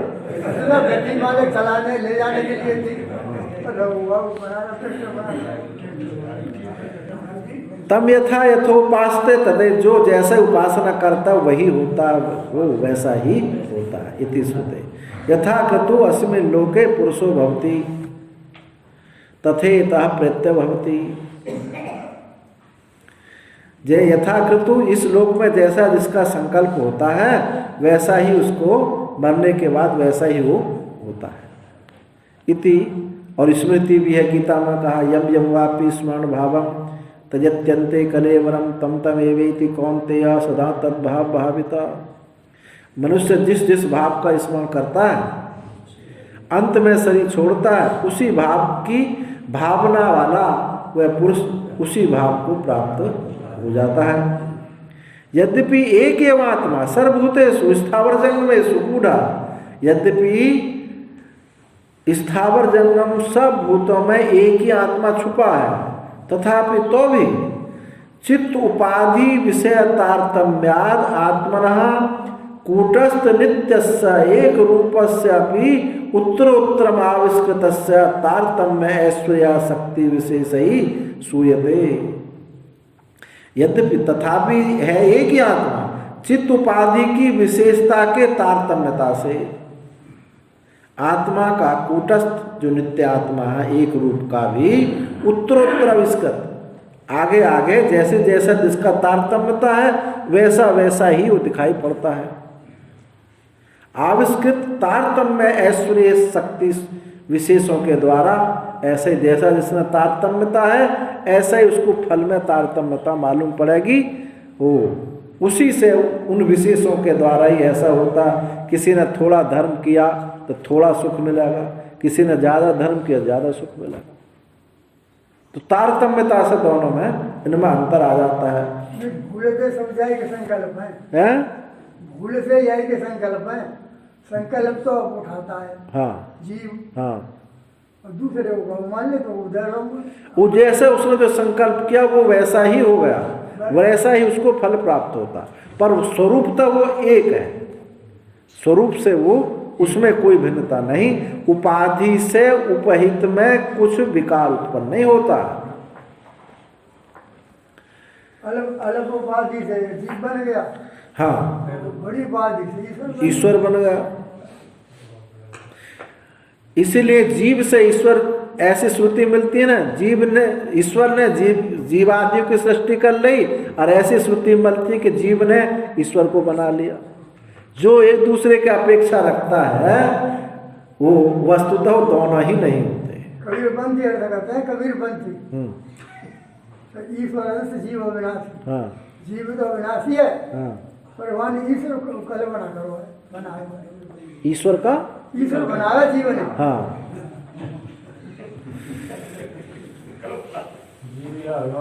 ना ये ठीक है, ये अच्छी अच्छी अच्छी बात लग रही है कि एक महाजीव मैं जीव ही, अविनाशी है, मैं एक अविनाशी महाजीव हूँ, और मैंने ही ईश्वर को बनाया, बहुत सारे जीवों को बनाया, तो बढ़िया है ना बात, अच्छी दिखती है। कहने का तरीका है तस्य य आत्मानं आविस्तराम वेद, उस पुरुष के शरीर में वर्तमान चिद्रूप आत्मा को जो पुरुष अतिशय जानता है, उपासना करता है।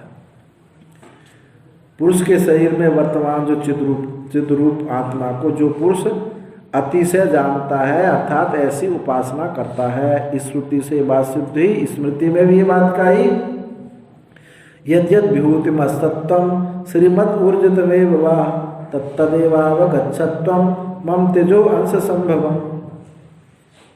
यद्यद विभूति, जो कुछ भी तुम विभूति देखते हो, वस्तु देखते हो, श्रीमद् ऊर्जितमेव वा, वो सब जो भी तुम ऐश्वर्य पदार्थ देख रहे हो, वो सब उत्कृष्टता देख रहे हो, तुम मेरे ही तेज के अंश से उसको उत्पन्न हुई जानो।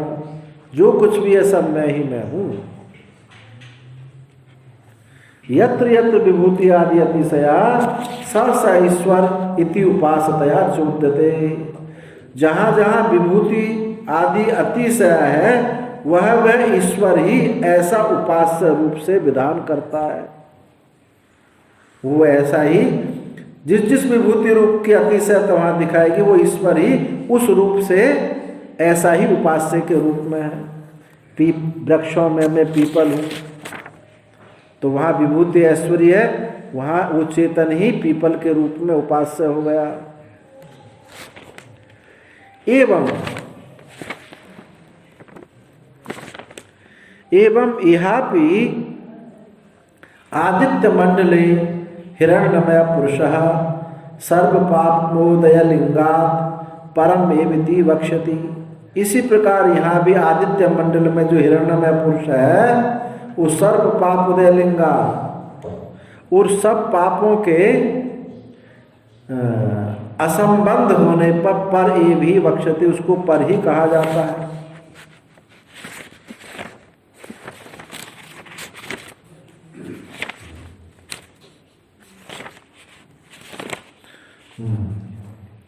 और एवं आकाश लिंगाच आगे सूत्र आएगा, एवं आकाश लिंगाच इत्यादि दृष्टव्य। इन सब में देखना चाहिए कि ये एक ही परमात्मा उपाधि भेद से उस उपास्य के रूप में दिखाई पड़ता है। इत्यादिषु दृष्टि एवं सद्यो मुक्ति कारणमपि आत्मज्ञान उपाधि विशेष द्वारेण उपदिश्यमानमपि अविवक्षित उपाधि संबंध विशेषम परापर विषयत्वेन संदिह्यमानं वाक्य गति पर्यालोचना निर्णेतव्यम भवति। और सद्यो मुक्ति का जो कारण है आत्मज्ञान, आत्मज्ञान भी उपाधि विशेष द्वारा उपदिष्ट हो जाने से, उपाधि विशेष द्वारा उपदिष्ट होने से और उपाधि संबंध विशेष की विवक्षा न होने से, वही सद्यो मुक्ति का जो कारण आत्मज्ञान है, उपाधि की विशिष्टता से और उपाधि संबंध की विवक्षा न होने से पर विषयक अथवा अपर विषयक है। जब उपाधि की विशिष्टता से हुआ तो क्या हुआ? अपर। और जब उपाधि विवक्षा नहीं है तो क्या हो गया? पर। ऐसा पर विषयक है। ऐसा संदेह होता है, वाक्यगत परिलोचना निर्णेतव्यम। ऐसा संदेह होता है कि तात्पर्य परिलोचना करके उसका निर्णय हमको करना चाहिए कि एक ही उपाधि से ऐसा हो जाता है, निरुपाधि से ऐसा रहता है। तो हमको इस विषय में संदेह होता है, इसका हमको निर्णय कर लेना चाहिए कि वस्तुतः ये है क्या।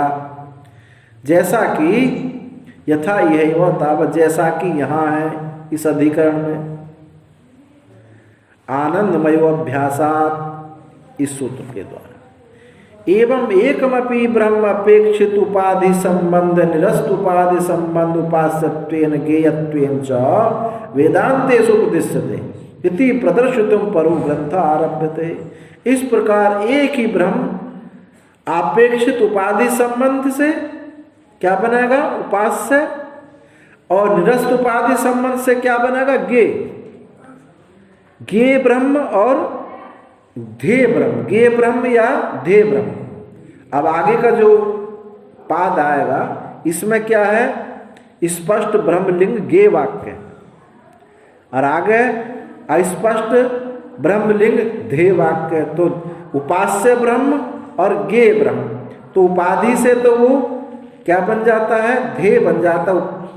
उपाधि से ध्येय बन जाता है, और निरुपाधिक से वही ज्ञेय होता है।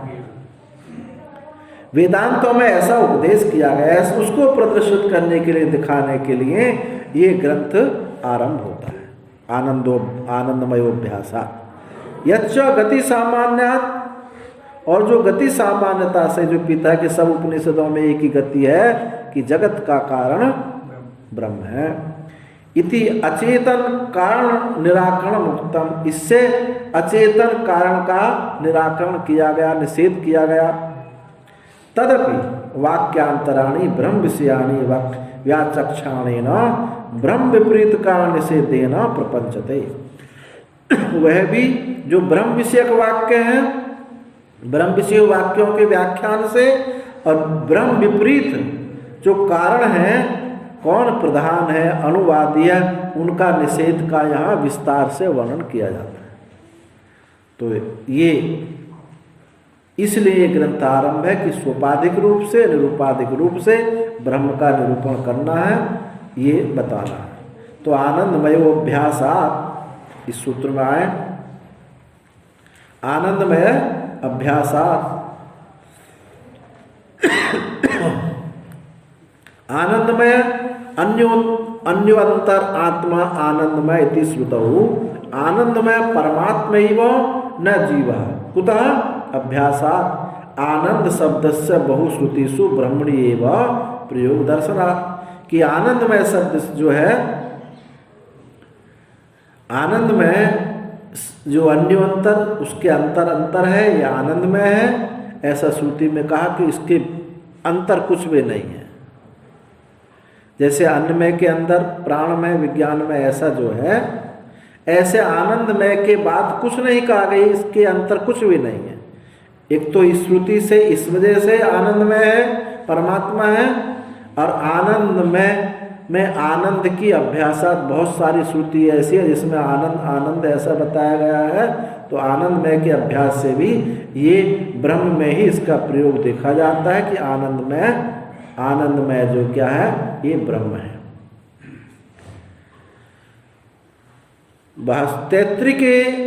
तैत्तिरीय के अन्नमयम प्राणमयम मनोमयम विज्ञानमय च अनुक्रम्य आमनाते। तस्मात् तस्माद् विज्ञानमयात् अन्योन्तर आत्मा आनंदमय। तैत्तिरीय उपनिषद में जहाँ ये आनंद की मीमांसा है, उससे पूर्व में जहाँ कोशों का वर्णन है, अन्नमय, प्राणमय, मनोमय, विज्ञानमय, ऐसा क्रम करके आनंदमय को कहा गया। और कहा कि आनंदमय तस्मात् इस विज्ञानमय के अंतर ये आत्मा आनंदमय है। तो यहाँ संशय होता है, तत्र संशय होता है, किम यह आनंदमय शब्देन परब्रह्म उच्यते यत् प्रकृतम सत्यम ज्ञानम अनंतम ब्रह्म इति किंबा अन्नमयादिवत् ब्रह्मणो अर्थांतरमिति। यहाँ संदेह ये होता है कि आनंदमय शब्द से परब्रह्म कहा गया है, जिसका ये प्रकरण चलता है सत्यम ज्ञानम अनंतम ब्रह्म। वहाँ मंत्र क्या है, किसकी व्याख्या है? पूरी जो बल्ली है, ये बल्ली भृगु बल्ली, ब्रह्मविद आपनोति परम सत्यम ज्ञानम अनंतम ब्रह्म, इसी की व्याख्या है। तो ये क्या है? मंत्र है। और बाकी सब क्या है? वो ब्राह्मण है।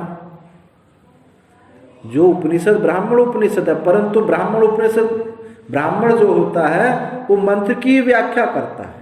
संहिता की व्याख्या का नाम क्या है? ब्राह्मण है। तो मंत्र क्या है इसमें? ब्रह्मविद आपनोति परम सत्यम ज्ञानम अनंतम ब्रह्म। तो उसकी ही व्याख्या सारी हुई है। तो यहाँ पर ब्रह्म जो कहा गया है, जिसका एक प्रकरण है, ये सत्यम ज्ञानम अनंतम ब्रह्म है। ये आनंदमय शब्द से कहा गया है, अथवा अन्नमयादिवत, जैसे अन्नमय, प्राणमय, मनोमय, विज्ञानवादी कोश है, ब्रह्म का भी कोई दूसरा कोश है। अन्नमय प्राणमय ब्रह्म भी कोई ब्रह्मण अर्थांतरम इति, यानी ब्रह्म भी कोई ब्रह्म जीव है। किम तावत प्राप्तम, तो क्या प्राप्त हुआ, क्या कहना चाहिए? तो पूर्व पक्षी कहता है कि ब्रह्मणो अर्थांतरम अमुख्यम आनंदमय आत्मा आनंदमय स्यात्। तो ब्रह्म से अर्थांतर दूसरे कोई अर्थ वाला जो अमुख्य है, आत्मा ही आनंदमय होगा, अर्थात जीव ही ये आनंदमय होगा। कस्मात, कैसे होगा? अन्नमय आदि अमुख्य आत्म प्रवाह पतितत्वात्, क्योंकि आनंदमय ही अन्नमय आदि के प्रवाह में पढ़ा गया है, उसी धारा में पढ़ा गया है। अन्नमय, प्राणमय, मनोमय, विज्ञानमय, ये सब क्या है? ब्रह्म नहीं है। ये सब क्या है? ये जीव है। तो उसी प्रवाह में पड़ा होने की वजह से आनंद में भी ये जीव ही होगा, ब्रह्म नहीं होगा। सिद्धांति कहता है अथापि स्यात्, ठीक तो भी सर्वांतरत्वात् आनंदमय मुख्य एवं आत्मेति, तो भी जो तू प्रवाह में पड़ा हुआ होने पर भी, परंतु इसके अंतर तो कुछ नहीं है। जैसे अन्नमय के अंतर क्या है? प्राणमय है। प्राणमय के अंतर क्या है? विज्ञानमय है। विज्ञानमय मनोमय है। अब मनोमय के अंतर क्या है? विज्ञानमय। परंतु आनंदमय के अंतर कुछ नहीं है, ऊपर कुछ नहीं है, इसलिए आनंदमय ये जीव नहीं है, ये परमात्मा ही है, मुख्य वेदी। तो न स्यात्, फिर पूर्व पक्षी ने कहा ऐसा नहीं होगा भाई। प्रियादि अवयव योगा शरीरत्व श्रवणा, उसके जैसे अन्नमय के अवयव कहे गए हैं, उसका भी उत्तर पक्ष है, पूर्व पक्ष है, पूंछ है। ऐसे ही आनंदमय का भी उत्तर पक्ष, उत्तर पक्ष, दक्षिण पक्ष, उसकी भी पूंछ बताई गई है, ब्रह्मपुच्छम प्रतिष्ठा। उसके भी अवयव सुने गए हैं। प्रियवादी अवयव योगा शरीरत्व श्रवणा, शरीर संबंधी संबंध से भी वो जीव ही है। मुख्य आत्मा आनंदमय स्यात् न प्रियादि संस्पर्श। यदि मुख्य ही आत्मा आनंदमय होता तो उसके अंग नहीं होते, क्योंकि परमात्मा तो निरअवयव वस्तु है। यह तो तस्य प्रियमेव विसरः इत्यादि श्रुते, परंतु यहाँ तो उसके अंग सुने जाते हैं। क्या सर? तस्य प्रियमेव विसरः, प्रिय ही उसका सिर है। मोद उत्तर पक्ष है, प्रमोद दक्षिण पक्ष है, ब्रह्म उसकी पूंछ है, तो अंग सुने गए हैं। तस्य पूर्वस्य शारीरत्वं च श्रूयते, उसका शारीरत्व भी सुना गया है। उसका शारीरत्व भी, शरीर में रहने वाला भी सुना गया है। क्या सुना गया? तस्य एस एव शारीर आत्मा है पूर्वस्य, विज्ञानमय के अन्नमय के अंदर रखा हुआ। अन्नमय में रहने वाला कौन है? ये प्राणमय है। प्राणमय में रहने वाला कौन है? मनोमय। मनोमय में रहने वाला विज्ञानमय है। ऐसे उसका आंतर भी सुना गया है कि विज्ञानमय में रहने वाला है। तस्य पूर्वस्य विज्ञानमय से एव शारीर आत्मा यह सा आनंदमय इत्यर्थ। उसका जो पूर्व कौन है? आनंदमय से पूर्व कौन? विज्ञानमय। इस विज्ञानमय का यह शारीर आत्मा है जो यह आनंदमय कहा गया है। न च शरीर सशरीरस्य सतः प्रिया संस्पर्शो वायुतुम शक्य।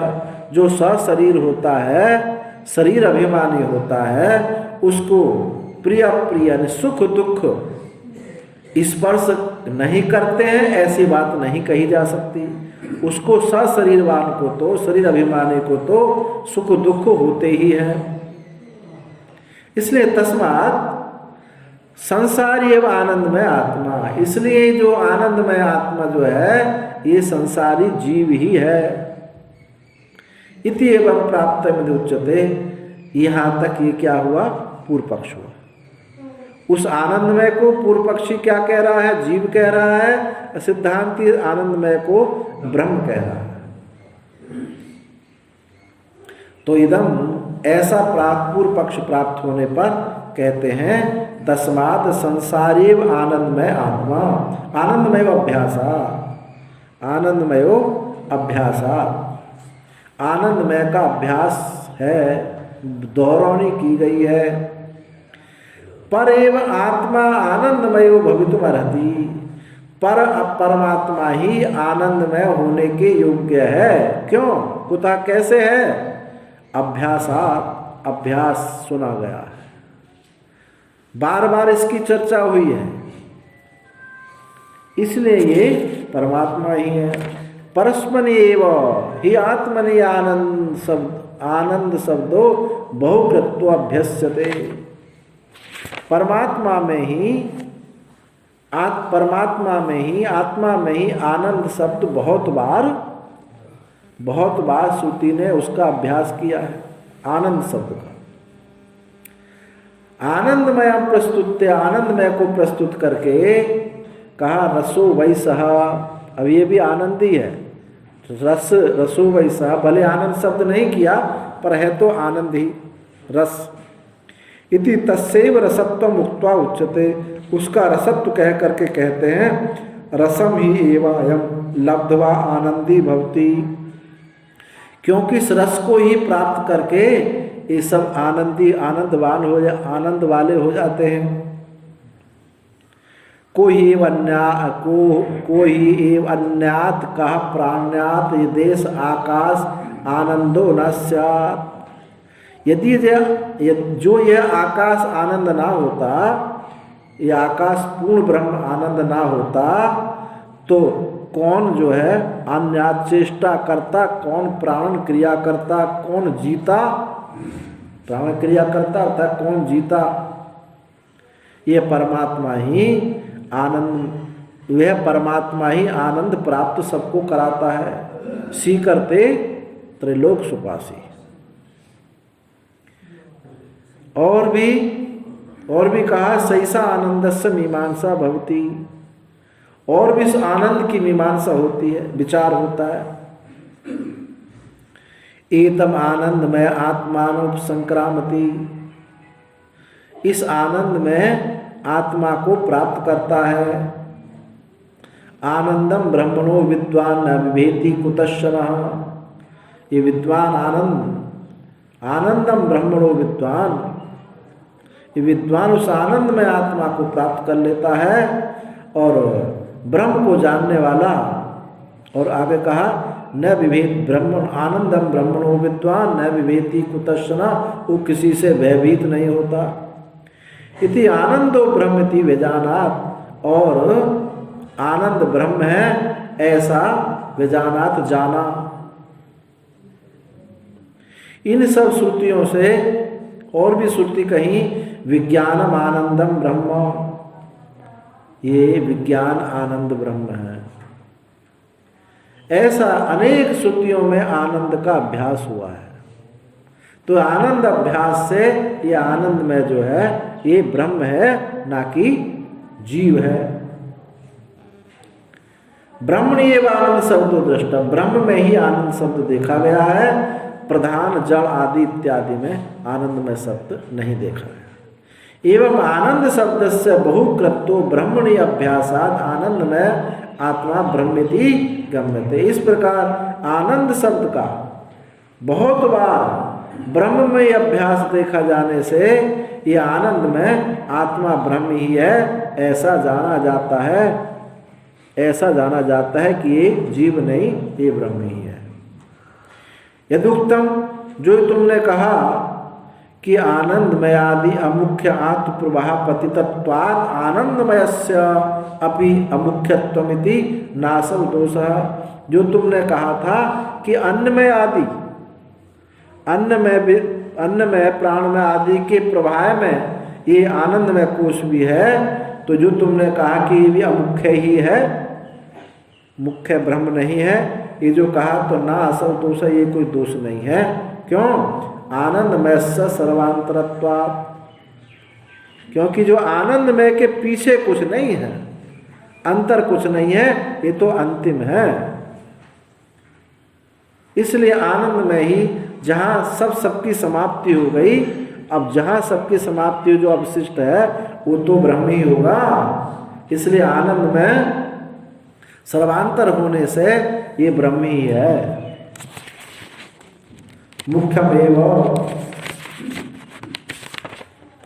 मुख्यमेव आत्मानम उपदिक्षु शास्त्रम लोक बुद्धि अनुसरतः अन्वयम शरीरम अनात्मानम अत्यंत मूढ़ा नाम आत्मत्वेन प्रसिद्धम अनुद्य मूसा निषिक्त द्रुत ताम्रादि प्रतिमावत ततो अंतरमित्येवं पूर्वेण समानम उत्तरमा अनात्मानम आत्मेति ग्राह्यता प्रतिपत्ति सौकर्यापेक्षा सर्वांतरम मुख्यमानंदमयम आत्मानम उपदेश इति श्लिष्टतरम। बहुत लंबा वाक्य होगा। मुख्यमेव ही आत्मानम उपदिक्षु, मुख्य ही आत्मा को उपदेश करने की इच्छा, उपदेश करने वाली इच्छुक जो इच्छा करने वाला जो शास्त्र है, लोक बुद्धि का अनुसार करता हुआ, लोक बुद्धि का अनुसरण करता हुआ अन्नमयम शरीर, अन्नमय शरीर को, अनात्मा को, अत्यंत मूढ़ों को आत्म रूप से प्रसिद्ध, अत्यंत जो मूढ़ है अन्नमय शरीर को ही, अनात्मा को ही, अत्यंत मूढ़ों को आत्म रूप से प्रसिद्ध, ये आत्मा है ऐसा प्रसिद्ध रूप से अनुवाद करके, कैसे? मूसा निषिक्त द्रुत ताम्रा प्रतिमावत, जैसे तावा पिघले हुए तांबा को डाला जाता सांचे तो उसमें एक मूर्ति बन जाती है, ऐसे ही मूसा निषिक्त सांचे में डाले हुए पिघले हुए तांबे की प्रतिमा के समान, उससे अंतर अन्न में जो कोश है उसमें वो क्या है? विज्ञान में मूर्ति बनी, विज्ञान में मूर्ति बनी, अन्नमय में मूर्ति बनी, प्राणमय की प्राणमय बनी, मनोमय की मनोमय बनी, विज्ञानमय की। तो प्रतिमा के समान अंतर, तत्व अंतर, ऐसा पूर्व की समानता से उत्तर जैसा पहला सांचा उसी प्रकार के आकार का बनता गया। उत्तर आत्मा ग्रहण करा करके प्रतिपत्ति सौकर्य अपेक्षा, ये क्यों करा गया? कि आनंदमय को भली प्रकार से सुगमता से कोई समझ ले, सुगमता से प्रतिपत्ति सौकर्य अपेक्षा, उसकी प्राप्ति की सुगमता की अपेक्षा से सर्वांतर मुख्य आनंदमय आत्मा का उपदेश करने के लिए ऐसा ही पूर्व कोश लिए गए। पूर्व कोश लिए गए, इसलिए ये आनंद में प्रभाव में पड़ा हुआ अमुख्य नहीं है, मुख्य ही आत्मा है। ये तो सुगमता से उसको जान लिया जाए, इसलिए कोशों का निरूपण किया। जैसे यही श्रेष्ठतर है, यही जो है श्रेष्ठकर होगा। जैसे अरुंधति तारे को दिखाना होता है, कैसे दिखाते हैं? अरुंधति निर्दर्शन में बहिस्वपी तारासु अमुख्यासु अरुंधतिसु दर्शितासु। जो अरुंधति नहीं है उनको भी अरुंधति बताया जाता है पहले कि ये इस पेड़ के 2 हाथ ऊपर अरुंधति है, फिर कहेंगे उससे ऊपर अरुंधति है। तो अरुंधति उनमें के बाहर के तारों में जो अमुख्य हैं उनमें भी अरुंधति दिखाई गई है। जो अंत में जो प्रदर्शित किया जाता है वही मुख्य अरुंधति है। ऐसे ही अन्न में से प्रारंभ करके जो आनंद में है उसको दिखाना था, इसलिए ये कोशों का वर्णन दिखाई दिया। इसी प्रकार यहाँ भी आनंदमय का सर्वांतरत्व, सबके अंतर है। जैसे अरुंधति सबके अंतर है, पीछे है, ऐसे ही आनंदमय सबके पीछे है। यही मुख्य आत्मा है। और जो तुमने कहा यत्तु ब्रूस है, तुमने जो कहा था कि इसमें अंगों की आदि की कल्पना है, अंगों की कल्पना होने से ब्रह्म नहीं होगा, जीव होगा, तो उसके विषय में भी सुनो। क्या सुनो? प्रियादि नाम शिरस्त्वादि कल्पना अनुपन्ना मुख्यस्य आत्मना अतीत अनंत रूपाधि जनिता सान स्वाभाविक इति आदोषः।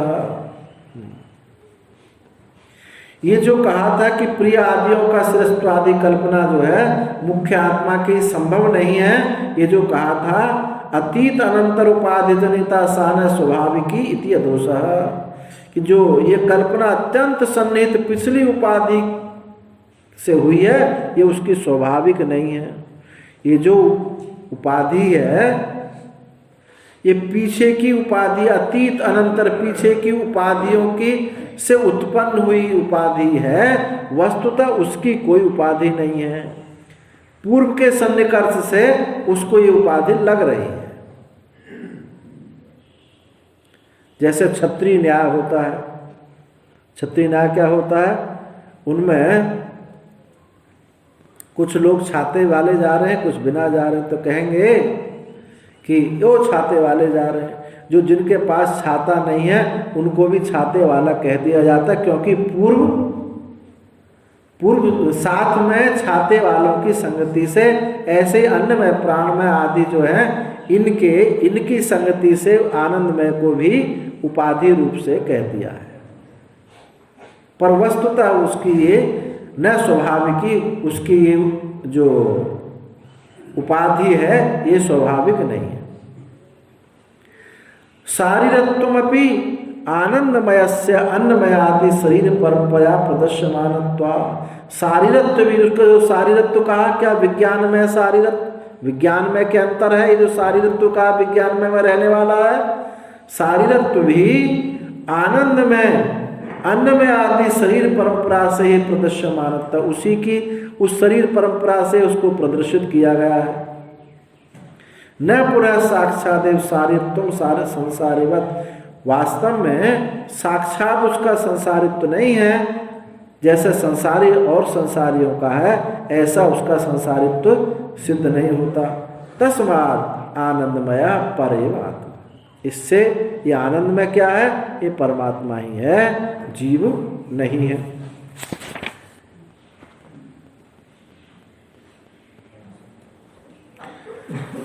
विकार शब्दान नेति चेत न प्राचुर्यात्। एक और कहा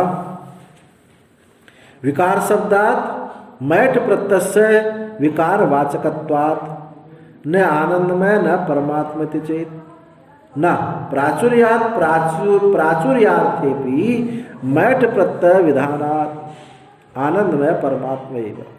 विकार शब्दात चेत, यदि तुम कहो कि ये विकार है, कैसे? मैट प्रत्यय काय में विकार में प्रयोग होता है,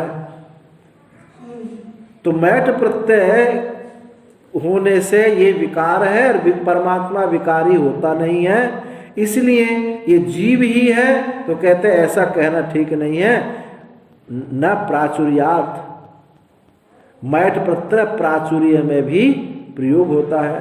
जैसे मृणमय, स्वर्णमय, यानी मिट्टी की प्रधानता, मिट्टी बहुत है। स्वर्ण में सोने का, तो सोना अत्यंत अधिक है, उसमें नाम मात्र कोई चीज और हो सकती जिसकी कोई गणना नहीं है।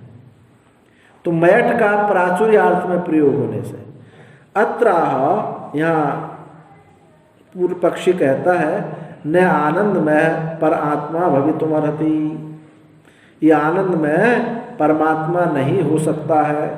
कस्मात, क्यों नहीं हो सकता है? विकार शब्दात, विकार शब्द मैट प्रत्यय होने से। प्रकृति वचनाद अयम अन्य शब्दों विकार वचना समधिगतः, प्रकृति वचन से, प्रकृति वचन से यह अन्य शब्द जो है विकार वचन में समधिगत लगता है, जुड़ जाता है। आनंदमय शब्द से भिन्न विकार वाचक समझा जाता है। आनंदमय इति मयटो विकारार्थत्वात्, आनंदमय शब्द जो है मैट प्रत्यय से ये विकारार्थक हो गया, अब परमात्मा विकार नहीं हो सकता। तस्माद अन्नमय आदि शब्दवद विकार विषय एवं आनंदमय, आनंदमय शब्द चेत, इसलिए अन्नमय आदि शब्द के समान ही विकार विषय ही ये आनंदमय शब्द है। जैसे अन्नमय विकार में है, ऐसे ही आनंदमय में भी विकार में ही है। यदि मैं ऐसा कहूँ तो कहते हैं ऐसा कहना ठीक नहीं है, क्योंकि प्राचुर्यार्थे भी मैट स्मरणा, प्राचुर्य अर्थ में भी मैट प्रत्यय का प्रयोग होता है। तत्प्रकृति वचने मयट, ये पाणिनि सूत्र है, तत्प्रकृत वचने मयट इति प्रचुरतायाम भी मैट स्मृते, प्रचुरता में भी मैट का स्मरण होता है। जैसे अन्नमयो यज्ञ इति अन्न प्रचुर उच्यते, जैसे कहा अन्नमय यज्ञ, इस यज्ञ में अन्न की प्राचुरता है। आनंद प्रचुरम ब्रह्म आनंद में उच्चते, इसलिए आनंद की प्रचुरता से ये जो ब्रह्म है ये आनंदमय कहा जाता है। आनंद प्रचुरतम च ब्रह्मणो मनुष्याद आरभ्य उत्तरोत्तरस्मिन् स्थाने शतगुणा आनंद इत्युक्ता, आनंद ब्रह्म आनंदस्य निर्दिशयत् अवधारणात् तस्मात् प्राचुर्यार्थे मयट। इसी उपनिषद में आनंद मीमांसा में 100 गुना आनंद होगा कहा है कि ब्रह्मविद को प्राप्ति ही है। उस प्रकरण में आनंद प्रचुरत्वम च ब्रह्मणा, अब ब्रह्म का आनंद प्रचुरत्व देखा गया कि मनुष्य से आरंभ करके उत्तरोत्तर आगे आगे के स्थानों में 100 गुना आनंद कह करके ब्रह्मानंद की निरतिशयता अब निश्चय की गई है, आनंद की प्राचुर्यता निश्चय की गई है। इससे ही आनंद में ब्रह्म ही है, जीव नहीं है। तस्मात् प्राचुर्यार्थे मैट, इसलिए प्राचुर्य अर्थ में ये मयट प्रत्यय है। हाँ जी, और तद हेतु व्यपदेशाच, और भी कहा तद हेतु व्यपदेशाच, तद हेतु व्यपदेश को ही एवं अन्यात कहा प्राण्यात इति श्रुतौ सकल जीवन जीवानंद हेतु तस्य ब्रह्मणि कथनात् च भी आनंदमय परमात्मा एवं।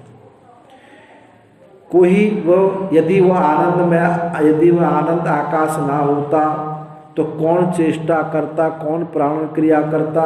इस हेतु से भी श्रुति में जब जीवों के आनंद के प्रति जो हेतु कौन है वो ब्रह्म ही है, ब्रह्म ही कारण कहा गया। इस कारण से भी आनंद में परमात्मा ही है।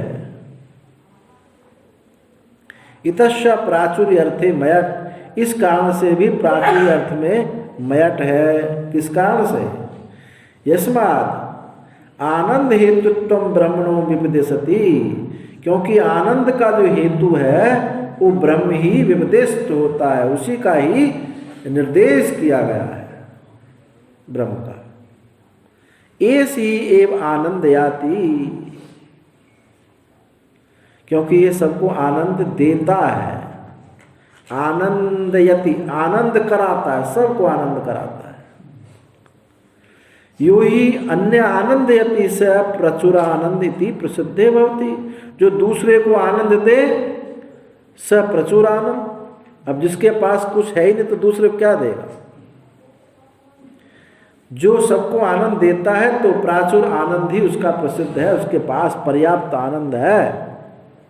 यथा लोके, जैसे लोक में यु अन्य साम धनिकत्वम आपाद्यति स प्रचुर धनिति गम्यते, जो दूसरों को, जैसे लोक में दूसरों को धनी बना देवे तो क्या कहेगा कि वो बहुत बड़ा धनी है, उसके पास है कुछ नहीं, दे दे, ऐसा कैसे संभव है? तो धनिकत्व आपाद्यति स प्रचुर धनिति गम्यते, कहा जाता है कि इसके पास प्रचुर धन है। उसी प्रकार से जो सबको आनंद देता है तो आनंद की प्रचुरता है, इससे प्राचुर्य अर्थ में ही मयट संभव है। प्राचुर्य अर्थे भी मयट संभवात आनंदमय पर एव आत्मा, इसलिए आनंदमय ही परमात्मा है। क्या समय हुआ? तो बस, क्योंकि अब आगे थोड़ा सा